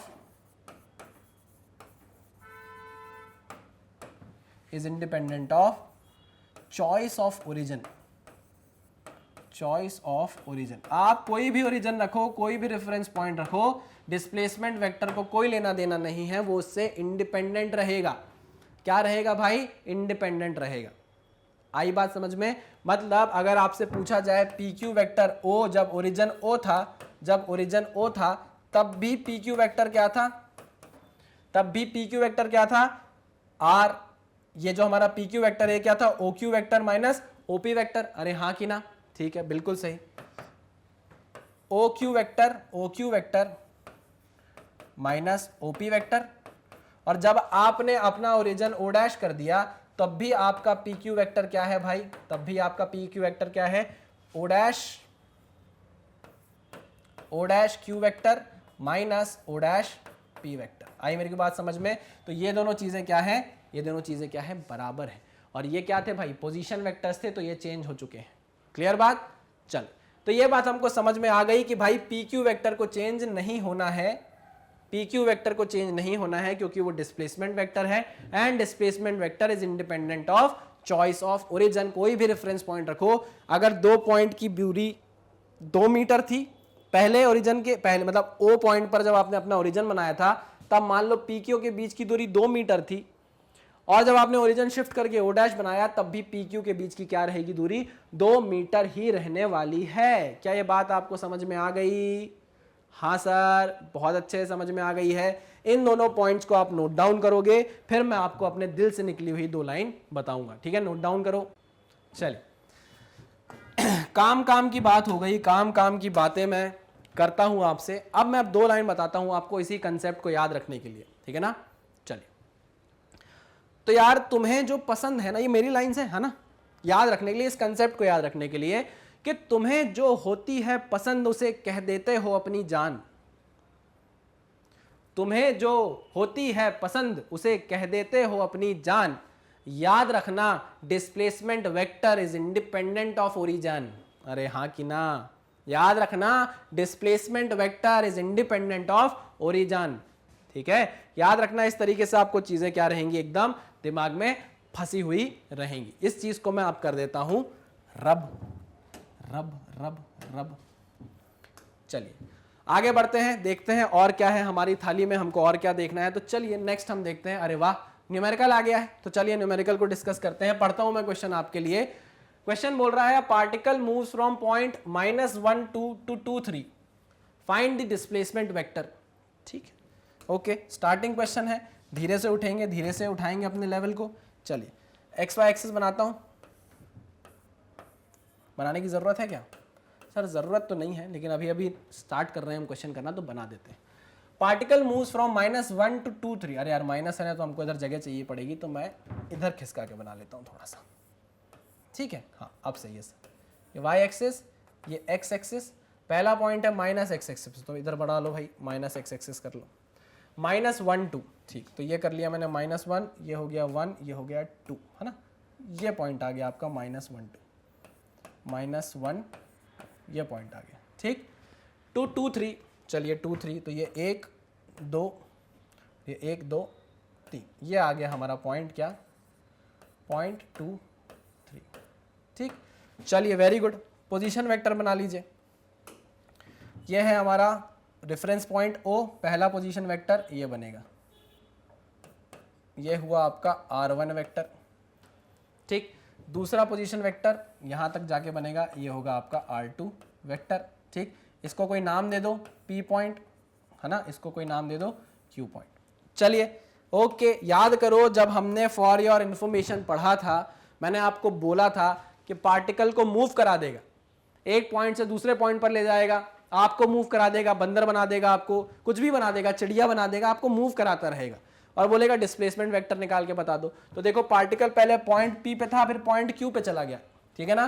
point P से कहां गया है, वो पॉइंट Q की तरफ गया है। तो क्या मैं इन दोनों वेक्टर जो टेल से टेल जुड़े हैं, उनके हेड से हेड को जोड़ रहा हूं एक तीसरे वेक्टर की मदद से? हाँ सर। क्या आप इसी को डिस्प्लेसमेंट वेक्टर को, ये आपका डिस्प्लेसमेंट वेक्टर है, क्या इसी को आप PQ वेक्टर बोल सकते हो? हाँ सर, इसी को हम PQ वेक्टर बोल सकते हैं। ठीक है, क्या PQ वेक्टर आप फाइंड आउट कर सकते हो? हाँ सर, अभी आपने सिखाया था OQ, पहले वाले को पहले लिख दूंगा minus OP vector, OQ vector minus OP vector, या फिर जहां से स्टार्ट कर रहा है वेक्टर, जिधर जा रहा है final minus initial, OQ vector minus OP vector. देखो OQ को आपने नाम दिया हुआ है R2 वेक्टर, दिया हुआ है कि नहीं? हाँ sir, R2 vector. OP vector को आपने नाम दिया हुआ है R1 वेक्टर। ठीक है ना? चलिए वेरी गुड। हाँ सर, आओ सर आगे बताओ क्या करना है। R2 वेक्टर को क्या आप कार्टेशियन फॉर्म में लिख सकते हो? हाँ सर, क्योंकि हमारे पास कोऑर्डिनेट्स हैं। ठीक है, तो चलो R2 वेक्टर बताओ क्या होगा, यहां पर बताता हूं सर आपको, साइड में आओ। अरे कैसी बात करो, साइड में आओ, मारोगे क्या मुझे? नहीं सर, बोर्ड के साइड में आओ। ये लो, बोर्ड के साइड में आ गया मैं। R2 वेक्टर, R2 वेक्टर आप लिख सकते हो 2i cap plus 3j cap. कोई बात इसमें, कोई गलत बात, कोई बुरी बात नहीं sir. 2i cap plus 3j cap. अच्छा, तो क्या आप R1 वेक्टर भी मुझे बता सकते हैं? हाँ सर, माइनस आई कैप, क्योंकि हम नेगेटिव एक्स डायरेक्शन में जा रहे हैं, प्लस 2j कैप। ये लो भाई 2j कैप। बढ़िया बात, बहुत ही शानदार बात सर, बहुत ही शानदार बात। मुझे पता है अब आप क्या करने वाले हो। हाँ sir, R2 vector minus R vector करोगे आप, R1 वेक्टर। हाँ, क्यों ना करूं मैं, क्यों नहीं करूं? वो कौन था जिसने मुड़कर पू को नहीं देखा? पिक्चर देखी है आपने? चलिए 2i कैप, कभी खुशी कभी गम यार, कभी खुशी कभी गम, माइनस आई कैप प्लस 2j कैप, है ना भाई? ये मैं लिख दे रहा हूं, फिर आप ये मत बोलना कि सर ये क्या बना दिया आपने, क्या लिख दिया। आपसे ही पूछ के लिख रहा हूं मैं, ठीक। R2 vector 2i cap plus 3j cap, R1 vector is minus I cap plus 2j cap. Minus कर दूं? हाँ सर, माइनस कर दो। लो सर, 2i कैप कर लो भाई कॉमन, ब्रैकेट के अंदर क्या लिख लो? 2 माइनस माइनस क्या हो जाएगा? प्लस, तो 2 प्लस 1, सही है। 2 प्लस 1, ठीक है, आई कैप। चलिए आगे माइनस, आगे माइनस, ब्रैकेट में लिख लो जे कैप। नहीं नहीं सर, हमको समझ नहीं आता है, आप ऐसे सीधे सीधे लिख देते हैं। अरे चलो कोई बात नहीं, मैं आपकी ही तो सेवा में हाजिर हूं। ये ले लो भाई, minus minus plus i cap, minus plus minus 2j cap. नहीं, हाँ सर। अब सर आप 2i कैप और इसको साथ में लिख दो, अब हमको समझ में आ जाएगा सर। वो क्या है ना सर, अभी नए नए हैं इसलिए एकदम से समझ में नहीं आता है। ठीक है, कोई बात नहीं, अब समझ में आ रहा है। हाँ sir, 2i cap plus i cap इस 3i कैप। फाइनल में यहाँ लिख रहा हूँ भाई, क्योंकि कमर में हो जाता है दर्द, हो गई है उम्र। चलिए, तो आप PQ वेक्टर क्या बता रहे हो? आओ। ओ माय गॉड, चलिए 2i cap plus i cap is 3i cap, okay, plus 3 minus 2 is 1j cap. तो ये क्या आ गया? 3i cap plus j cap. ये आ गया आपका displacement vector. Find displacement vector, ये लो फाइंड कर दिया displacement vector 3i cap plus j cap. Clear? पक्का? चलिए इसको नोट डाउन कर लीजिए भाई। चलिए, तो आपने नोट डाउन कर लिया होगा बहुत ही अच्छे तरीके से। PQ वेक्टर आ गया, सिंपल सा डिस्प्लेसमेंट वेक्टर निकालना था, डिस्प्लेसमेंट वेक्टर निकालना था। फाइनल माइनस इनिशियल किया, OQ vector minus OP vector किया, हमारे पास कार्टेशियन फॉर्म में था, माइनस किया, आंसर फटाफट निकाल लिया। ठीक है ना, आपने बोला था तो हमने इसको पूरा खोल खोल के किया, कोई भी टेंशन वाली बात तो नहीं थी, है ना। चलो ओके, करते हैं इसको क्लियर, बढ़ते हैं नेक्स्ट क्वेश्चन की तरफ और देखते हैं कि हमारी थाली में क्या आकर गिर रहा है। चलिए भाई, क्वेश्चन को पढ़िए, फिर हम क्वेश्चन को सॉल्व करने की कोशिश करेंगे, है ना। A particle whose speed is 10 meter per second moves along the shortest path from A21 to B925. Oh, find velocity vector. Okay, shortest path. Shortest path मतलब किसके बारे में बात हो रही है भाई? ऑब्वियस सी बात है कि वो एक लाइन के बारे में बात कर रहा है। किसके बारे में बात कर रहा है? एक लाइन के बारे में बात कर रहा है, और वो इस पॉइंट और इस पॉइंट को जोड़ रही है। तो पक्की बात है कि वो क्या बनने वाली है? वो बनने वाली है एक डिस्प्लेसमेंट वेक्टर।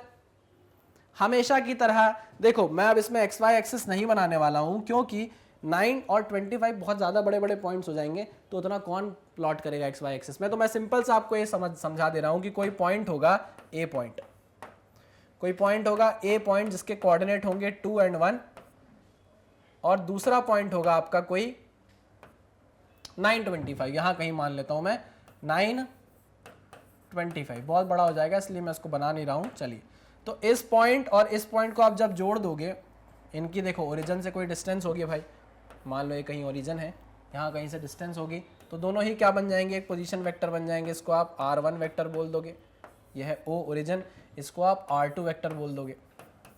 ठीक, ये है आपका OA वेक्टर और ये है आपका OB वेक्टर। ठीक है ना, नाम दे दिया, नामकरण कर दिया। चलिए ओके, अच्छा अब इन दोनों पॉइंट्स को एक शॉर्टेस्ट पाथ से क्या कर दिया गया है, जोड़ दिया गया है। तो मैं जोड़ रहा हूं ए को बी से एक शॉर्टेस्ट पाथ से, और इसको बोल दे रहा हूं ये कौन सा वेक्टर हो जाएगा भाई, ए बी वेक्टर हो जाएगा। और क्या ए बी वेक्टर ही हमारा डिस्प्लेसमेंट वेक्टर बनेगा? हाँ सर, ये जो डिस्प्लेसमेंट वेक्टर है यही हमारा क्या है, ए बी वेक्टर है। ठीक है सर, आ गया समझ में। लेकिन यहाँ थोड़ा सा ट्विस्ट है क्वेश्चन में। क्या ट्विस्ट है? अब पार्टिकल हो स्पीड इज 10 मीटर पर सेकेंड, क्या दे दिया, ये मैग्नीट्यूड दे दिया आपको।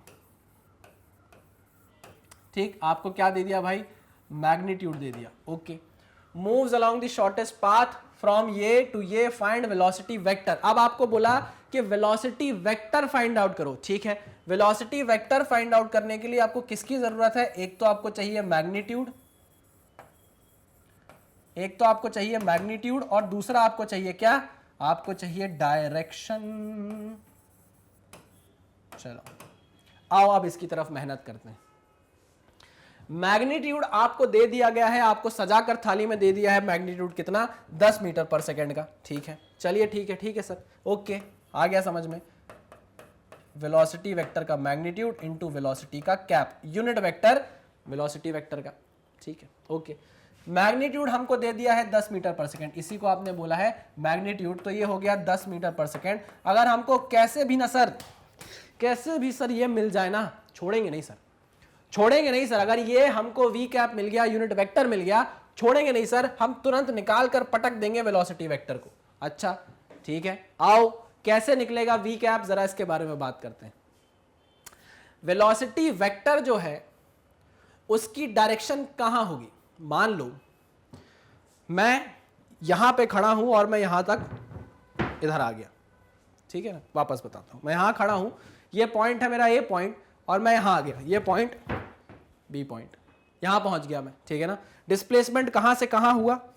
यहां से यहां हुआ सर, इस डायरेक्शन में डिस्प्लेसमेंट हुआ। ठीक है ना, डिस्प्लेसमेंट वेक्टर की डायरेक्शन क्या हुई? ये हुई सर। ठीक है, वेलोसिटी किस डायरेक्शन में थी मेरे पास? जब मैं यहां से वहां गया मेरे पास वेलोसिटी किस डायरेक्शन में थी? सर जिस डायरेक्शन में डिस्प्लेसमेंट वेक्टर था। ओ क्या बोला, क्या क्या क्या क्या बोला सर? जिस डायरेक्शन में आपने डिस्प्लेसमेंट किया उसी डायरेक्शन में आपके पास वेलोसिटी थी। अच्छा, तो मतलब इस वेलोसिटी की डायरेक्शन जो होगी it will be in the direction of displacement vector. आप ये बोलना चाह रहे हो it will be in the direction of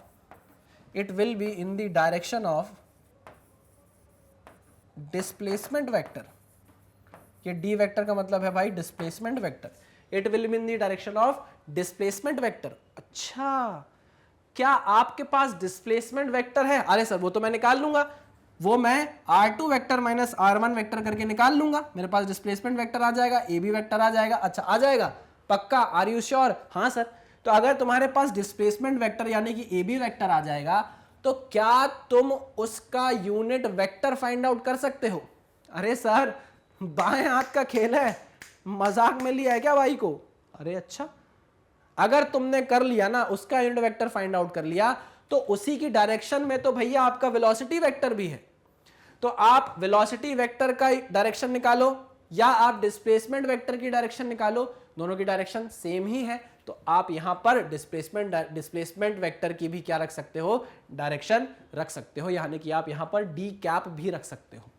अच्छा सर, ओके, मतलब आप बोलना चाह रहे हो वी वेक्टर निकालने के लिए मैं D into 10 into D cap कर सकता हूं क्या? अरे बिल्कुल कर सकते हो, यही तो मैंने आपको समझाया। बशर्ते आप डी वेक्टर अगर निकाल लो, यानी कि आप ए बी वेक्टर अगर निकाल लो तो। अरे सर मजाक समझ रहे हो क्या? ये लो अभी निकाल कर देता हूं, इसको मैं कर देता हूं अब क्या, रब इसको मिटा देता हूं। हमने डिस्कशन कर लिया है, अब हम क्वेश्चन करेंगे। ठीक है, चलिए इसको आप नोट डाउन करिए। चलो तुमको लेकर, सर मत गाया करो, सर मत गाया करो, सुनना हमको पड़ता है, आप तो गा के निकल जाते हो यार। ऐसी बेइज्जती मत करो, मेरे घर वाले बोलते हैं बहुत अच्छा गाता था बचपन में, सीखने नहीं दिया उनने मेरे को। चलिए हमारा एम है अब A B vector find out करना। क्या है हमारा aim? A B vector find out करना, और वही हमारा डिस्प्लेसमेंट वेक्टर है ए बी वेक्टर। ये है ओ, हम सर शॉर्ट ट्रिक से जानते हैं, पीछे वाले को पहले लिख लो ओ के साथ, ओ बी वेक्टर माइनस ओ ए वेक्टर।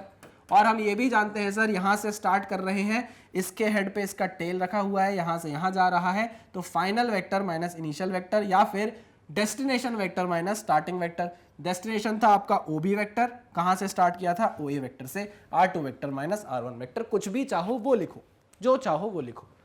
ओबी वेक्टर को आप R2 वेक्टर भी बोल रहे हो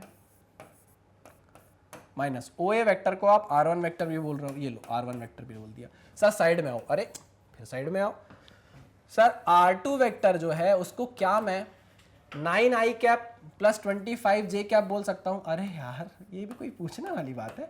घर के आदमी हो, घर में जैसे रहते हैं वैसे ही रहा करो, मेहमान थोड़ी ना हो तो। अरे मतलब बोल रहा हूं मैं आपको, ये भी कोई पूछने की बात है क्या? ये तो तुमको पता है, मुझसे मत पूछो, सीधे लिख दो। ठीक है सर, तो R1 वेक्टर आपसे बिना पूछे लिख देते हैं हम 2i cap plus 1j cap. अच्छा ठीक है सर, ये भी बढ़िया, ये भी सही, ठीक। अब हमको sir R2 vector minus R1 vector करना है, R2 vector minus R1 vector करना है, यही कर दो भाई, R2 vector minus R1 vector यही कर दो। 9 माइनस 2 सीधे कर दूं, 9 minus 2 is 7i cap, 25 minus 1 is 24j cap, 25 minus 1 is 24j cap. ठीक है, हाँ 7i cap plus 24j cap आ गया, आ गया, बहुत बढ़िया, ये आ गया आपके पास ए बी वेक्टर। चलो बेटा तुम ही हमारे डिस्प्लेसमेंट वेक्टर हो, आओ तुम्हारा अभी तो तुमको हम हलाल करेंगे, तुम्हारा यूनिट वेक्टर भी फाइंड आउट करेंगे अभी हम, क्योंकि तुम्हारी ही डायरेक्शन में तो हमारी वेलोसिटी वेक्टर भी है। अच्छा ठीक है, तो ये आ गया आपके पास भाई डिस्प्लेसमेंट वेक्टर। क्या आप इसका यूनिट वेक्टर फाइंड आउट कर सकते हो? हाँ सर, हमको इसका यूनिट वेक्टर फाइंड आउट करने के लिए ए बी वेक्टर चाहिए डिवाइडेड बाय उसका मैग्नीट्यूड चाहिए। अच्छा ठीक है, ये लो, इसको करता हूं मैं यहां बंद, जगह मिल जाएगी हमको। आ जाओ, ए बी वेक्टर है आपका 7i cap plus 24j cap divided bye 7 का स्क्वायर प्लस 24 का स्क्वायर, 7 का स्क्वायर प्लस 24 का स्क्वायर। ठीक, ये हो जाएगा 576 प्लस 49, ये कितना हो जाएगा 625, ये वैल्यू आ जाएगी आपकी 625। तो डी कैप कितना आ गया, ये आ गया 7i cap plus 24j cap upon, ये आ जाएगा 625 का रूट 25, कमर दुख गई रे। चलिए 25 आ गया। अब हम वापस चलते हैं जो हमने इरेज किया उसकी तरफ, आप इसको नोट डाउन करो, ये हमारे काम का है तो मैं इसको यहां पर लिख के रख ले रहा हूं। D cap is equals to 7i cap plus 24j cap divided by 25, है ना, 576 प्लस 49, हाँ ठीक है। चलिए ये आएगा आपका डी कैप, ये है आपके डिस्प्लेसमेंट वेक्टर की डायरेक्शन, डिस्प्लेसमेंट वेक्टर की डायरेक्शन है आपकी, और इसी डायरेक्शन में क्या है आपका वेलोसिटी वेक्टर भी होगा, क्योंकि मैंने अभी आपको एग्जांपल देके समझाया था, जिस डायरेक्शन में मैं डिस्प्लेसमेंट कर रहा था उसी डायरेक्शन में मेरे पास वेलोसिटी थी। ठीक है, ओके, तो चलो हम अब निकालते हैं अपना वेलोसिटी वेक्टर, इसको आप नोट डाउन करिए। कितना बढ़िया लिखा है, कितना साफ सुथरा, बचपन में इतनी मार खाई ना मैंने इसके लिए, चलिए बहुत मार खाई है मैंने अच्छा लिखने के लिए। चलो भैया आगे बढ़ते हैं, ये दिल दीवाना, चलो आगे बढ़ते हैं। मुझे चाहिए वेलोसिटी वेक्टर, लेकिन अब मैं समझ गया हूं कि मेरे पास मैग्नीट्यूड तो वेलोसिटी वेक्टर का है लेकिन डायरेक्शन नहीं है, तो हम वी कैप ना लिख के यहां पर डायरेक्शन किसकी यूज कर लेंगे, डिस्प्लेसमेंट वेक्टर की, क्योंकि जो डिस्प्लेसमेंट वेक्टर का डायरेक्शन है वही वेलोसिटी का डायरेक्शन है। ठीक है सर, जैसा आप बोले, अरे मैं जैसा बोलूं वैसा नहीं करना है, जो सही है वो करना है। मैग्नीट्यूड आपको दिया है 10 मीटर पर सेकेंड का, आपने डिस्प्लेसमेंट वेक्टर का यूनिट वेक्टर निकाल लिया है 7i cap plus 24j cap divided by 25। चलिए ठीक है ना, ओके, इसको आप अगर चाहो तो कैंसिल आउट कर लो, 5 2 ज़ा 10, तो वेलोसिटी वेक्टर आ जाएगा, 2 को अंदर मल्टीप्लाई कर दो, 14i cap plus 48j cap divided bye 5। ठीक है, ये आ गया आपका वेलोसिटी वेक्टर। क्लियर, बहुत बढ़िया सर, मजा आ गया सर। तो ये क्वेश्चन था बहुत बढ़िया, ये जो मैं बार बार माइनस कर रहा हूं, ये हमने कंसेप्ट फॉर योर इन्फॉर्मेशन में पहले ही सीख लिया था। ठीक है, क्लियर है? बहुत ही बढ़िया क्वेश्चन है आपकी आंखों के सामने। चलिए इसको नोट डाउन करिए, फिर हम आगे बढ़ते हैं।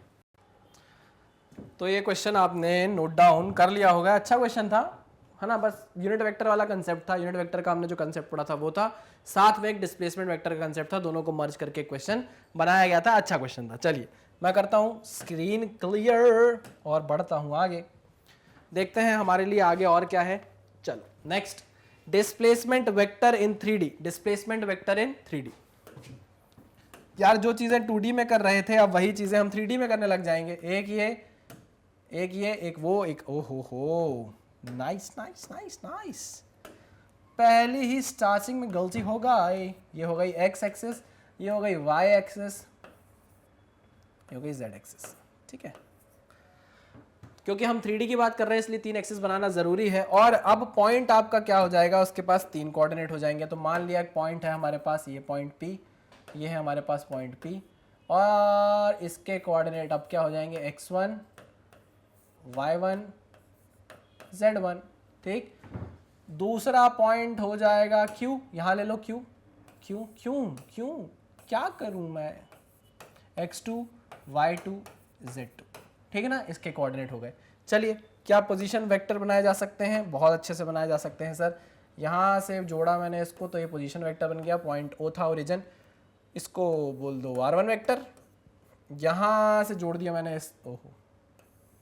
इस वेक्टर को, ये बन गया हमारा r2 वेक्टर। ठीक है ना, और अगर आप चाहते हो कि इनके बीच का डिस्प्लेसमेंट आप पता कर पाओ तो आप p क्यों क्या कर दो, q से जोड़ दो। ये जोड़ दिया मैंने तो ये बन गया आपका pq वेक्टर। यही आपका क्या है, डिस्प्लेसमेंट वेक्टर है। हमने यही तो सीखा था सर, मैंने आपसे अभी तक एक भी चीज नहीं पूछी और मैंने पूरा ये डायग्राम बना दिया। सर एक बात बस मुझे बता दो, क्या यही डिस्प्लेसमेंट वेक्टर इन 3D है? मैंने बोला वाह बहुत बढ़िया, यही डिस्प्लेसमेंट वेक्टर इन 3D है। अच्छा ठीक है सर, अभी तक हम जो r1 वेक्टर बोलते आ रहे थे वो r1 वेक्टर अब आप कैसे बता सकते हो, वो बता सकते हो x1 i cap plus y1 j cap plus z1 k cap. नहीं, हाँ सर ठीक है।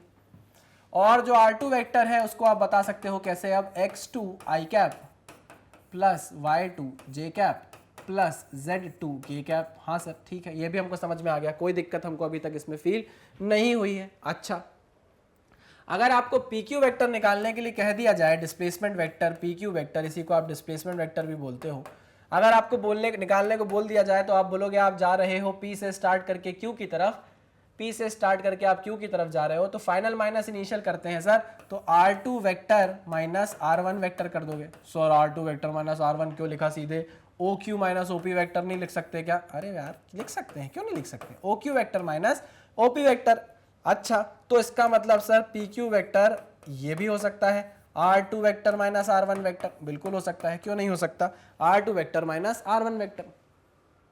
ठीक है, तो फाइनली हमारे पास जो हमारा डिस्प्लेसमेंट वेक्टर या फिर PQ वेक्टर आएगा, आप उसको R2 माइनस R1 लिख सकते हो। चलो हम यहीं से देख लेते हैं, R2 vector minus R1 vector, तो x2 minus x1 i cap, x2 minus x1 i cap plus y2 minus y1 j cap कर दूं। हाँ सर ये तो हमको आता है component method, y2 minus y1 j cap, ठीक, plus z2 minus z1 k cap, z2 minus z1 k cap. बढ़िया, आपके पास सिंपल उसी मेथड से, तरीका वही है, रिश्ता वही, सोच नहीं, हमने वही अप्लाई किया जो हमने पहले सीखा था, बस यहां पर कोऑर्डिनेट बढ़ गया है क्योंकि वेक्टर 3D में लेना पड़ रहा है। किस में लेना पड़ रहा है, 3D में लेना पड़ रहा है। चलिए इसी का क्या आप मैग्नीट्यूड भी फाइंड आउट कर सकते हैं? हाँ सर आराम से, आराम का मामला है सर ये तो एकदम।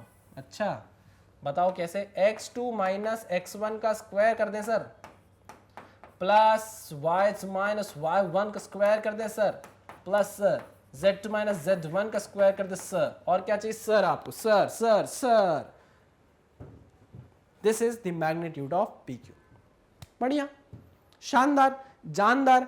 अब क्या बच गया, सिर्फ और सिर्फ बच गया आपके पास अब एक और चीज निकालना, और वो है PQ कैप। यूनिट वेक्टर इसका। हाँ सर, तो यूनिट वेक्टर से देखो लिखने में बहुत बड़ा हो जाएगा। अच्छा, आपको लग रहा होगा सर ये कितना बड़ा है और सर ये कितनी बड़ी वैल्यू है। भाई यहाँ पर कुछ वैल्यूज आ जाएंगी, यहाँ पर 5 लिखा होगा, यहाँ 2 3 1 2 4 कुछ ऐसा लिखा होगा, तो माइनस करना फटाफट होगा, बहुत आसानी होगी आपको, है ना। अभी आपको ये बड़ा लग रहा होगा।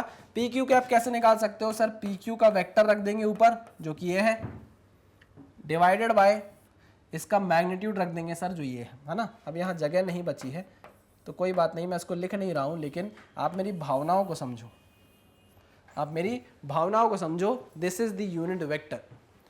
पक्की बात? क्लियर? ओके, चलिए। तो इतना अगर आपने समझ लिया तो अब आपके जितने भी क्वेश्चन है 3D से रिलेटेड सब के सब हिल जाएंगे। आपको कुछ भी हिल जाएंगे मतलब बन जाएंगे, आपको कोई भी दिक्कत नहीं होगी। ध्वस्त कर दोगे सारे क्वेश्चन। आप ध्वस्त मतलब चारों खाने चित्त, क्या बोलते हैं उसको, धोबी पछाड़ा मार दोगे आप, ठीक है ना। इतना समझ लो, इतना नोट डाउन कर लो, फिर हम क्वेश्चन स्टार्ट करेंगे अपने डिस्प्लेसमेंट वेक्टर इन 3D के। नोट डाउन करो। चलिए, इतना कुछ सीख लिया है हमने, अब हमको डरने की ज़रूरत नहीं है। कैसा भी क्वेश्चन हमारे सामने आ जाएगा हम उससे बिल्कुल भी डरेंगे नहीं। चलिए भैया नेक्स्ट क्वेश्चन की तरफ चलते हैं, देखते हैं कुछ न्यूमेरिकल्स हमारे डिस्प्लेसमेंट वेक्टर की। क्वेश्चन सिंपल है। A particle is initially at 0.246 metre, moves finally to the point 32 - 3 metre. Write the initial position vector, final position vector and displacement vector of the particle. Okay, initial position vector लिखेंगे, final लिखेंगे और displacement vector निकालेंगे, ठीक है। तो मैं क्या करता हूँ, R2 वेक्टर पहले लिख लेता हूँ, क्योंकि मुझे पता है R2 - R1 वेक्टर करना ही पड़ेगा। चलिए, R2 वेक्टर और R1 वेक्टर। इनिशियल पोजीशन थी 2 4 6, तो R1 वेक्टर इनिशियल पोजीशन से ही बनेगा। कैसे बनेगा? 2 I cap plus 4 J cap plus 6 K cap. R2 vector final point से बनेगा, moves finally to the point B, ठीक है। 3 2 - 3, तो ये क्या बन जाएगा? 3 I cap plus 2 J cap minus 3 K cap. अच्छा, हमको पता है यार, इतने क्वेश्चन हम करके आए हैं अभी तक कि अगर हमको डिस्प्लेसमेंट वेक्टर निकालना है तो वो R2 vector minus R1 vector ही होना है। हमने बहुत क्वेश्चन देख लिया यार अभी तक, ठीक है सर। तो R2 vector minus R1 vector अगर हम करते हैं, R2 vector minus R1 vector, तो देखो क्या आता है। अरे मिथता क्यों नहीं है, मिथते क्यों नहीं हो तुम। ये लो, R2 vector minus R1 vector. चलिए, ओके। 3 - 2 1 बचा I cap, 2 - 4 minus 2 J cap, नहीं 2 -4 minus J cap minus 2 J cap minus 3 minus 6 कितना हो जाएगा? -9 K कैप। अरे हाँ कि ना भाई, हमको R2 माइनस R1 करना है, R2 vector minus R1 vector. तो I कैप कॉमन लो, 3 - 2 करो 1 आएगा। J कैप कॉमन लो, 2 - 4 करो -2 आएगा। K कैप कॉमन लो, -3 - 6 करो -9 आएगा। तो आपके पास जो डिस्प्लेसमेंट वेक्टर बनेगा, क्या वो यही है? हाँ, तू है वही दिल ने जिसे डिस्प्लेसमेंट कहा। ये लो, आ गया। हाँ sir, I cap minus 2J cap minus 9K cap, this is the displacement vector. चलिए, आगे क्या पूछा है उसने? आगे पूछा है कि डिस्प्लेसमेंट वेक्टर अगर निकाल पाओ तो आगे जाके मुझे क्या बता देना। मैग्नीट्यूड भी पूछा है क्या? Initial vector, final position vector and displacement vector नहीं, बस डिस्प्लेसमेंट वेक्टर पूछा है। तो हमने इनिशियल बता दिया, हमने फाइनल बता दिया और हमने डिस्प्लेसमेंट वेक्टर भी बता दिया। क्लियर? पक्का? नोट डाउन करो, आगे बढ़ते हैं। बहुत इजी क्वेश्चन था, नोट डाउन कर लो। चलिए, बहुत इजी क्वेश्चन, कोई भी बड़ी बात इसमें हमको लगी नहीं है, इसलिए खचाक से मिटाऊंगा इसको। हमारी क्या तौहीन हो गई है क्वेश्चन करके। नेक्स्ट क्वेश्चन की तरफ चलते हैं, आइए। ओहो, बर्ड, चिड़िया, परिंदा, बहुत ही शानदार। A bird flies due east, east की तरफ फ्लाई कर रहा है। A bird flies due east through a distance of 100 metre, ठीक है। ईस्ट की तरफ 100 मीटर उड़ा दो अपने परिंदे को। Then heading due north by a distance of 50 metre. अच्छा, सुनना, 100 मीटर ईस्ट चला बर्ड, 100 मीटर ईस्ट चला। मैं आपको बता रहा हूं, बर्ड 100 मीटर ईस्ट चला। ये 100 मीटर नहीं है, लेकिन इमेजिन कर लेना, है ना। 100 मीटर मैं चलूंगा तो फिर मिलूंगा कल आपसे, है ना, आज तो नहीं मिल पाऊंगा। 100 मीटर चलता हूं, ये मैं 100 मीटर चला, 100 मीटर चला, 100 मीटर चला, 100 मीटर चला ईस्ट की तरफ। अच्छा, फिर क्या बोला उसने, heading due north by a distance of 50 metre, पलट जाओ 50 मीटर नॉर्थ की तरफ चलने लग जाओ। फिर अब फ्लाइज वर्टिकली, अब मैं उड़ तो सकता नहीं ऊपर की तरफ, फिर भी नीचे से आता हूं ऊपर की तरफ, देखो ऐसे, ये नहीं, यही बात समझ में, फिर से बताता हूं, नीचे बैठ जाता हूं इस बार, ठीक है ना, ऐसे 100 मीटर चलूं, देखो मैं चल रहा हूं, दिख नहीं रहा हूं लेकिन 100 मीटर चल रहा हूं, ये 100 मीटर चला, 100 मीटर चला, फिर 50 मीटर नॉर्थ में चलो, ये 50 मीटर नॉर्थ में चला, फिर 20 मीटर ऊपर उड़ गया। आई मेरी बात समझ में? तो मैं वहां नीचे से आया था और मैं इधर आ गया हूं, तो मैंने एक्स में भी ट्रेवल किया, वाई में भी ट्रेवल किया और जेड में भी ट्रेवल किया। मेरी बात समझ में आई? चलिए, बस इतनी सी बात थी, अगर आपने ये पकड़ ली ना, आपको ये क्वेश्चन रोक ही नहीं सकता कभी। Find the position of the bird relative to its initial position. ठीक है, चलो, ये है भाई हमारी एक्सिस। अरे यार, लाल कलर, चलिए, यह है हमारी एक्सिस। चलिए, हम मान लेते हैं, इसको अंदर कर लेते हैं यार, है ना, क्योंकि हमको अंदर की तरफ जाना है। चलो, यह है हमारी एक्स एक्सिस, इसको मैं मान ले रहा हूं वाई एक्सिस, नीचे की तरफ वाई एक्सिस, और इसको मान ले रहा हूं जेड एक्सिस। ठीक है, चलिए, इसको डॉट डॉट कर लेता हूं क्योंकि अंदर की तरफ जाना है ना, डॉट डॉट करके जगह चाहिए हमको अंदर बनाने के लिए। अच्छा, अगर हम नॉर्थ वर्थ की बात करें तो यार हम जानते हैं, ये हमारा है ईस्ट, ये हमारा है west, east west north south.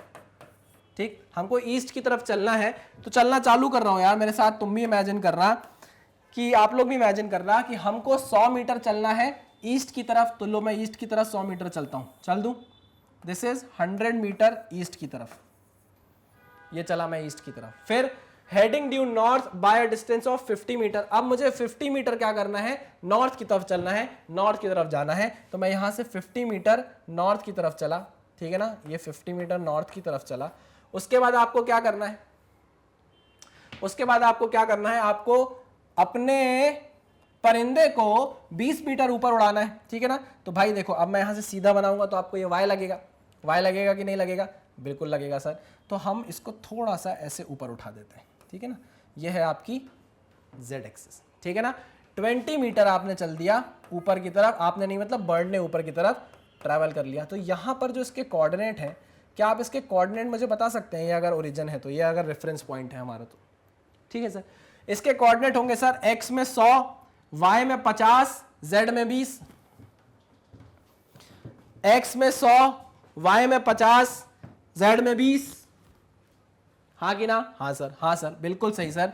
तो x में 100, y में 50, z में 20, बिल्कुल सही, हाँ सर, बिल्कुल सही। ये इसके कोऑर्डिनेट हो गए। बर्ड यहां पर पहुंच चुका है और स्टार्टिंग हुई थी यहां से, ठीक। यहां के कोऑर्डिनेट्स क्या है भाई, 0 0 0। चलिए, क्या पूछ रहा है question, find the position of the bird relative to its initial position, ठीक है। तो मैं यहां पर बता रहा हूं, इस पॉइंट पर एट फाइनल पॉइंट लिख देता हूं, एट फाइनल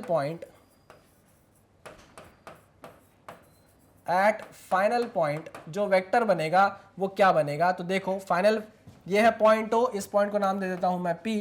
तो हमारा जो पी ओ पी वेक्टर बना वो क्या बना, एक तो x का कोऑर्डिनेट, एक y का, एक z का कोऑर्डिनेट, तो ये हो गया 100 i cap plus 50 j cap plus 20 k cap, ये बन गया, हाँ कि ना, हाँ सर, ये बन गया। ये पूछ रहा है कि find the position of the bird related to its initial position. भाई ये 0 i कैप है, 0 j कैप है, 0 k कैप है। अगर मैं इसकी, इस वेक्टर की वैल्यू निकालूं, यानी कि इस वेक्टर की यहां से इसकी डिस्टेंस निकालना चाहूं, तो सब 0 0 है, माइनस करने से कोई फर्क हमको आएगा नहीं, हमको पता है वेक्टर यही बनने वाला है। तो हम सीधे इसका क्या निकाल लेते हैं, मैग्नीट्यूड निकाल लेते हैं।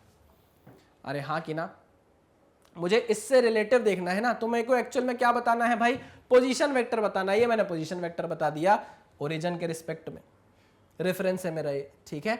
अब वो पूछ रहा है कि भाई मैग्नीट्यूड बता दो, पूछ तो नहीं रहा वैसे, अगर आप इतना भी बताओगे ठीक है, लेकिन अगर आप मैग्नीट्यूड बता दोगे तो आप उसको ये बता सकते हो कि वो रेफरेंस पॉइंट से कितना दूर है ना, कितने मीटर दूर है। आ जाओ, तो हम अगर इसका मैग्नीट्यूड निकालना चाहें तो बहुत आराम से निकल सकता है, और वो क्या होगा, 100 का स्क्वायर प्लस 50 का स्क्वायर प्लस 20 का स्क्वायर। क्या मैंने बात सही बोली? हाँ सर बिल्कुल सही बोली है। चलिए तो हम इसको लिखते हैं अंदर 100 का स्क्वायर इज 1000, सही लिखा, 2 0 है तो 2 0 और लगा दिए। 50 का स्क्वायर इज 5 5 25, 1 0 2 0 कर दिया। ठीक, 20 का स्क्वायर इज 400, 20 का स्क्वायर इज 400। चलिए तो अब आप इसको सॉल्व करेंगे और मुझे बताएंगे कि कितना मैग्नीट्यूड आ रहा है, या आपका जो बर्ड है वो रेफरेंस पॉइंट से कितना दूर है। कैसे निकलेगा? इसको सॉल्व करने के बाद, रूट लगाने के बाद जो फाइनल आंसर होगा वही आपके इस क्वेश्चन का आंसर होगा। ठीक है, यही वो मैग्नीट्यूड है जो आपको बताएगा कि बर्ड आपका रेफरेंस पॉइंट से या इनिशियल पॉइंट से कितना दूर जा चुका है। ठीक है, क्लियर?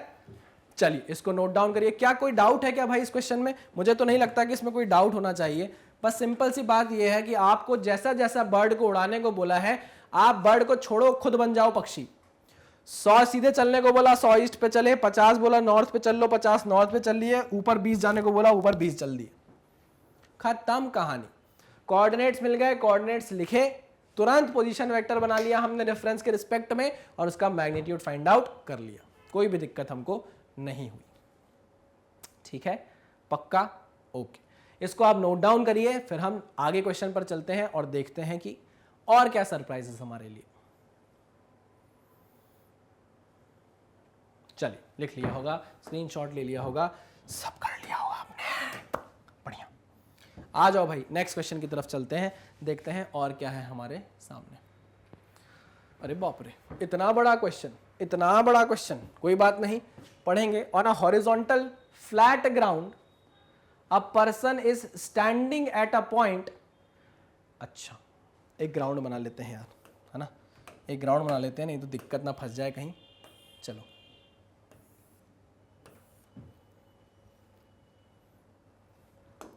मुझे ज़रा ग्राउंड बना लेने देना, डाउन टू अर्थ इंसान हूँ मैं, ग्राउंड पे रहता हूँ। चलिए मैंने ग्राउंड बना लिया, ठीक है, चलिए सही है, इमेजिन कर सकते हैं ऐसा ग्राउंड तो। ओके, अब क्या? On a horizontal flat ground a person is standing at a point A. अच्छा, पॉइंट ए ले लो इसको। At this point he installs a 5 metre long pole. अच्छा ठीक है, ये लो भाई, और यही बचा था, पोल गड़वा रहे हैं हमसे। मम्मी सही बोलती थी, पढ़ ले नहीं तो पोल गाड़ेगा इधर उधर जाके। चलो ये पोल बना लिया मैंने। कितना लंबा पोल होना चाहिए भाई? ये क्वेश्चन के हिसाब से 5 मीटर का पोल। ठीक है, 5 metre long pole vertically. Now he moves 5 metre towards east. अरे यार बहुत थकाते हैं यार ये क्वेश्चन वाले। East, west, north, south. आगे बढ़ते हैं। चलो भाई, जो जो ये बोलेगा याद रखना, वैसा वैसा हम करेंगे, हमको खुद ही आंसर मिल जाएगा क्वेश्चन का। चलो, now he moves 5 metre towards east. चलो 5 मीटर ईस्ट मूव, चलो ईस्ट कर लो मूव, ये कर लिया हमने ईस्ट मूव, ये हमारा ईस्ट है ना, ईस्ट रहने दो, 5 मीटर लिख देता हूँ, डायरेक्शन तो आपको वहां से पता ही चल रही है, ईस्ट। ठीक है, towards east and then 2 metre towards north. अब वो 2 मीटर क्या करेगा? नॉर्थ की तरफ चलेगा। तो चलो 2 मीटर मैं नॉर्थ की तरफ चलता हूं। दिस इज ज्यादा लंबा हो गया, और छोटा कर देते हैं। चलो ये हो गया 2 मीटर किसकी तरफ? नॉर्थ की तरफ, है ना। आप बोलोगे सर नॉर्थ तो सीधा है, नॉर्थ तो सीधा ऊपर की तरफ है। अरे भाई मैंने ऐसे ग्राउंड 3D वाला बनाया ना, मेरे तुम लोग टैलेंट देखो यार कि मैंने कैसे 3D वाला डायग्राम बनाया। अरे यार सर वाह। तो ये अब आपका नॉर्थ है, ये अब आपका साउथ है, ये ईस्ट है, ये वेस्ट है ना। अब कोई दिक्कत तो नहीं? हाँ सर अब सही लग रहा है। अब नॉर्थ ये है, 2 मीटर चल दिए नॉर्थ में, ठीक है ना। And reaches a point B. अब आप पहुंच गए एक पॉइंट बी पर, ये पॉइंट ए था, ये पॉइंट है बी। अब क्या? ठीक है, there he installs another 3 metre long vertical pole. अब यहां पर फिर आपको एक पोल क्या करना है? 3 मीटर का खड़ा करना है। चलो भाई लो, 3 मीटर का एक और पोल यहां पर बना दिया जाए। ये लो भाई, छोटा सा बनाऊंगा, वो 5 मीटर का था, ये 3 मीटर का है। ये है भाई 3 मीटर का दूसरा पोल। अच्छा, a bird flies from the top of the first pole. यहां पर आप बनाओ कोई पक्षी, कोई ऐसा, ये पक्षी मैंने बनाया, ये उड़ के जाएगा उड़ के जाएगा उड़ के जाएगा और इसको इस वाले उस पे जाके बैठना है, ठीक है, ओके। कहा गया question, a bird flies from the top of the first pole to the top of the second pole, find the displacement and magnitude of the displacement of the bird. अरे बाप रे, ये क्या करवा दिया सर। अब इसको समझेंगे, जैसा अभी क्वेश्चन ने बोला था मैंने उसका वैसा वैसा डायग्राम बना दिया। अब देखो, उस एक आदमी था, वो किसी पॉइंट ए पर खड़ा हो गया, जैसे मैं आदमी हूं, मैं यहाँ पॉइंट ए पर खड़ा हो गया, मैंने यहीं पर एक पोल गड़ा दिया, ठीक, यहीं पर खड़े खड़े मैंने एक पोल गड़ा दिया जिसकी हाइट कितनी है 5 मीटर। मुझे ये बताओ इस पोल को गड़ाया जब मैंने 5 मीटर, तो बर्ड को पोल पे चढ़ने के लिए ऊपर की डायरेक्शन में 5 मीटर ट्रैवल करना पड़ेगा। हाँ सर, करना पड़ेगा, बिल्कुल करना पड़ेगा, ठीक है। समझना मेरी बात बहुत ध्यान से। ये पॉइंट ए है, ये पॉइंट मैं मान लेता हूं पी है, ठीक है ना, ये पॉइंट ए है, ये पॉइंट पी है, ये पॉइंट बी है, ये पॉइंट क्यू है,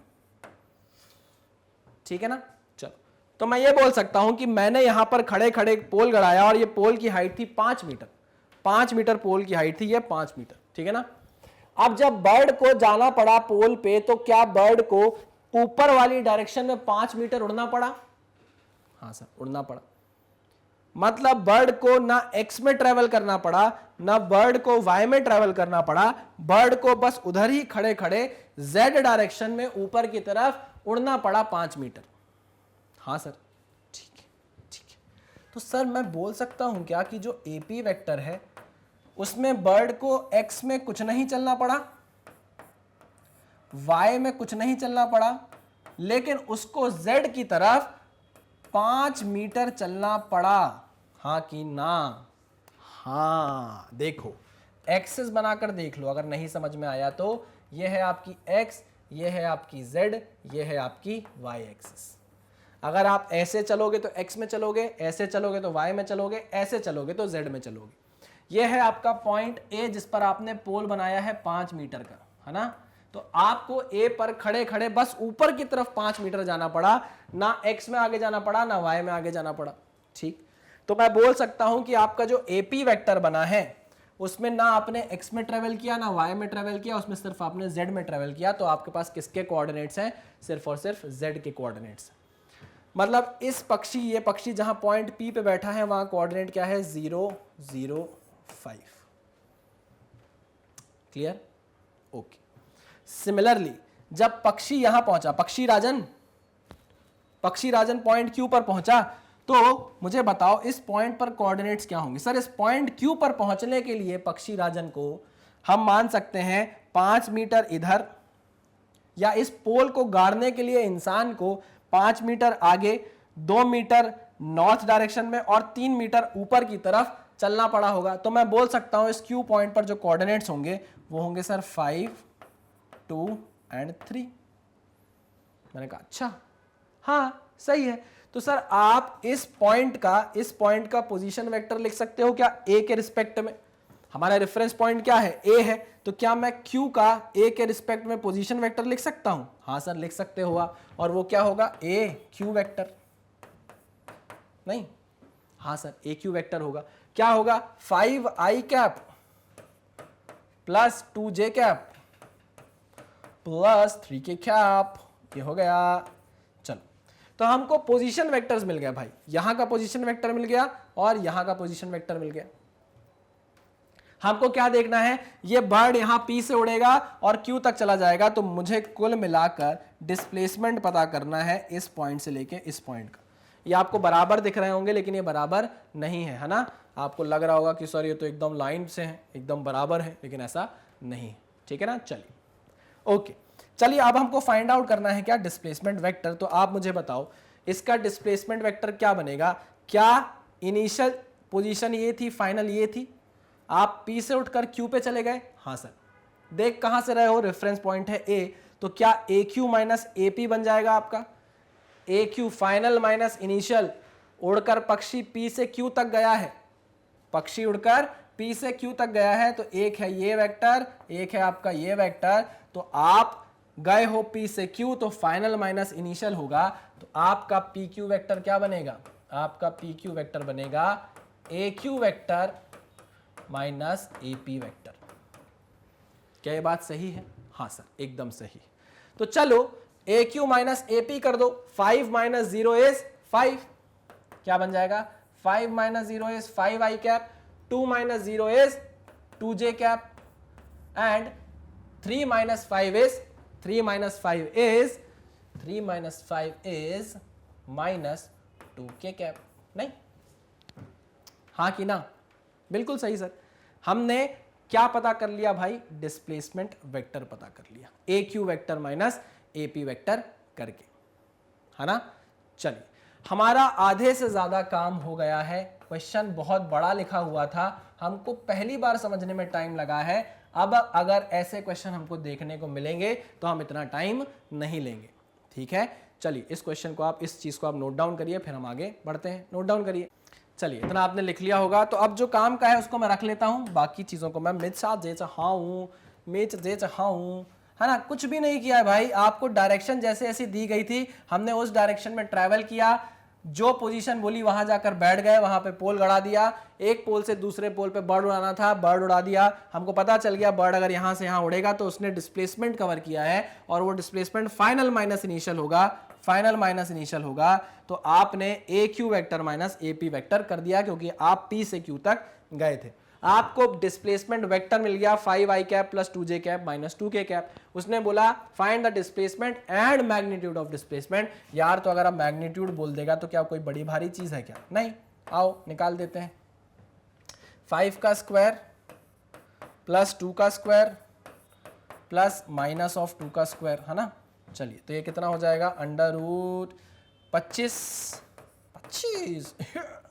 4 प्लस 4, तो ये 4 4 हो जाएगा 8 8 5 13 33 हो जाएगा। तो आपके पास आंसर क्या आ जाएगा, इसको मिटा देता हूं, नहीं इसको नहीं मिटाता, PQ का मैग्नीट्यूड आ जाएगा रूट 33 मीटर।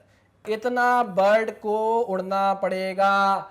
बर्ड को यहां से यहां जब उड़कर वो जाएगा दूसरे पोल में, तो उसको कितना चाहिए पड़ेगा, डिस्टेंस कवर करना पड़ेगा अंडर रूट 33 मीटर, यानी कि डिस्प्लेसमेंट इतना कवर करना पड़ेगा। दोनों पोल के बीच में दूरी कितनी है, अंडर रूट 33 मीटर। बहुत बढ़िया क्वेश्चन, बहुत बढ़िया। थोड़ा सा बड़ा था क्वेश्चन, लेकिन समझने के लिए बहुत अच्छा है।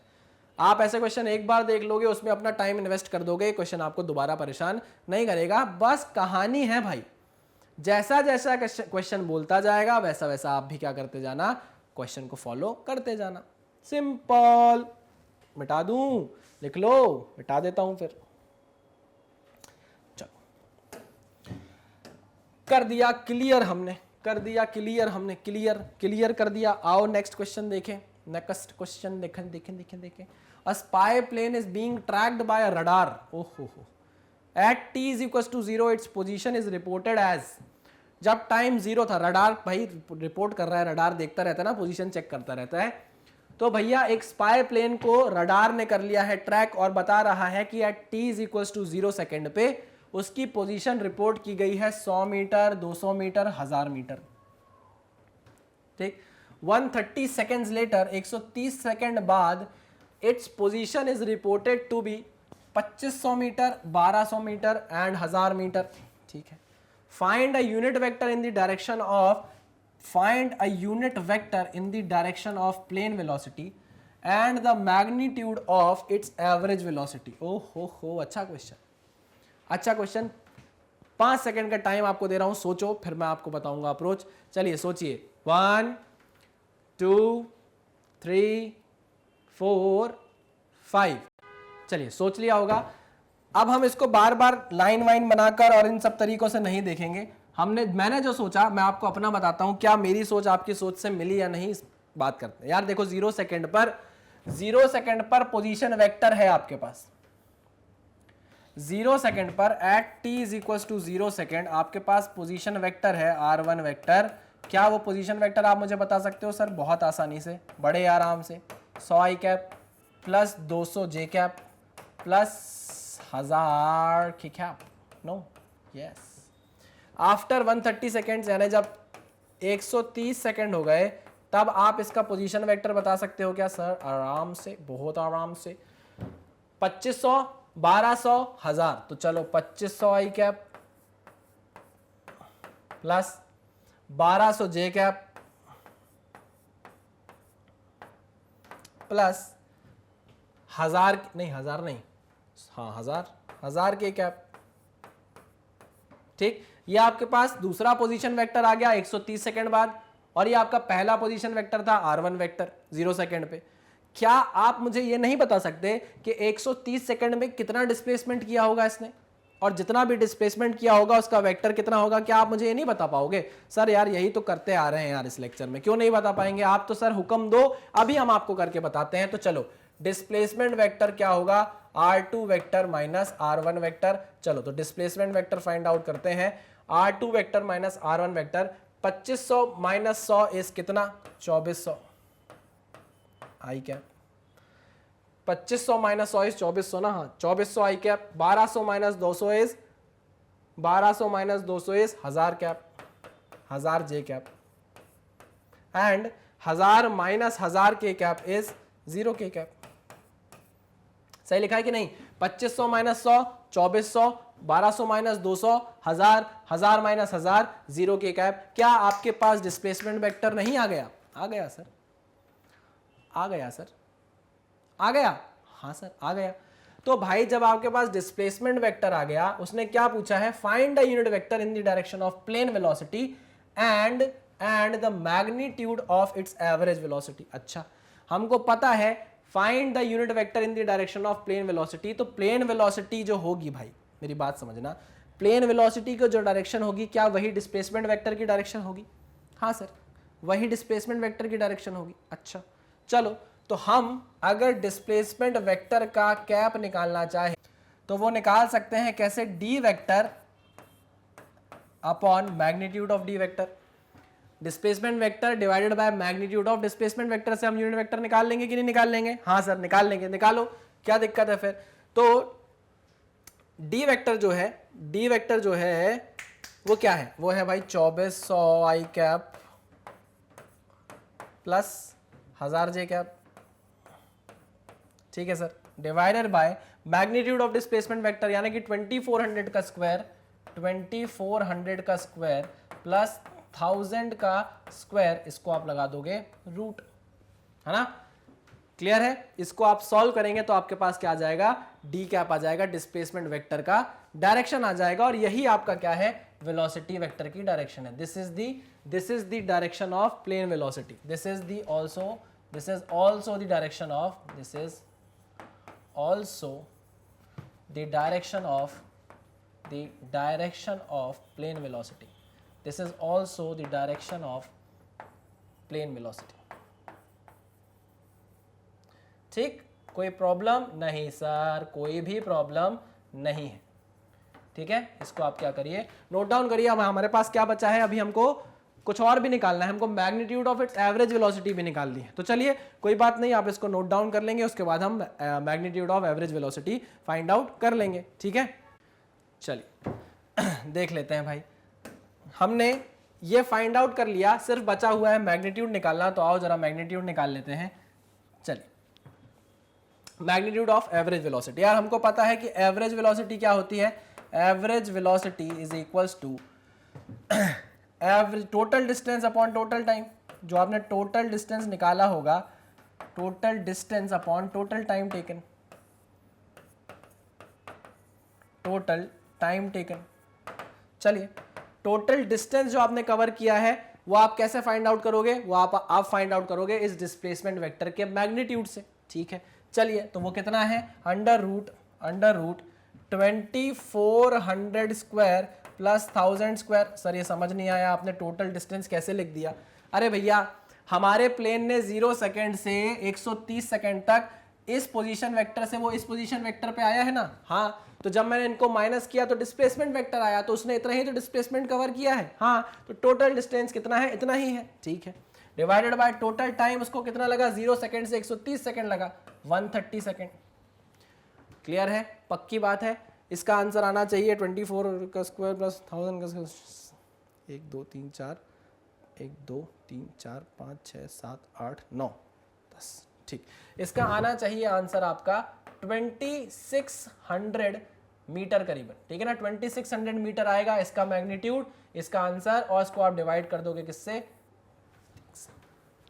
किससे डिवाइड कर दोगे 130 सेकंड से, तो ये 0 से 0 कट जाएगा, ये हो जाएगा 13 दूनी 26 20 सेकंड्स। कितना आंसर आ जाएगा आपका, सॉरी 20 सेकंड्स बोल रहा हूँ, वेलोसिटी निकालनी है तो आ जाएगा मीटर पर सेकंड्स। तो 20 मीटर पर सेकंड आ जाएगी आपकी एवरेज वेलोसिटी।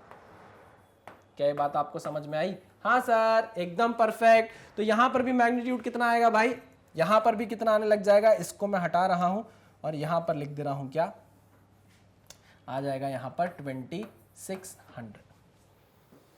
ठीक है, क्लियर है? इसको और सिंप्लीफाई किया जा सकता है, 0 से 0 काट देना, 24 26 डिवाइड हो जाएगा, और मतलब काट देना इसको भी, और हमारा 10 भी इससे कट जाएगा कुछ हद तक, ठीक है ना? तो ये और रिड्यूस हो सकता है, लेकिन कोई बात नहीं, ये वेक्टर भी सही है, कोई प्रॉब्लम नहीं है। क्लियर?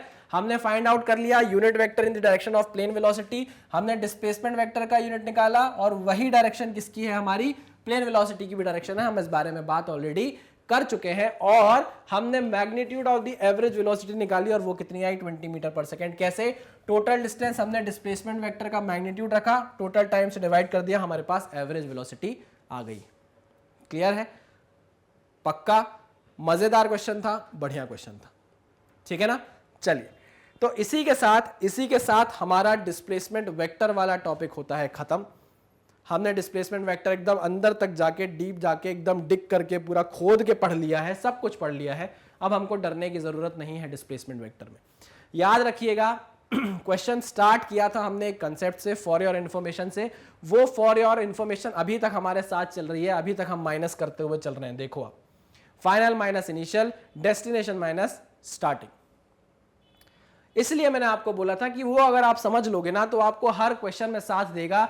बाकी तो कोई दिक्कत नहीं है, यूनिट वेक्टर आपको पढ़ लिया है, आपने पढ़ा दिया है मैंने आपको, कोई भी प्रॉब्लम क्वेश्चंस में अब आने वाली नहीं है। ठीक है, 100%। चलिए, तो इसी के साथ करते हैं हम इस लेक्चर को खत्म, और मिलते हैं हम हमारे नेक्स्ट लेक्चर में। Thank you very much.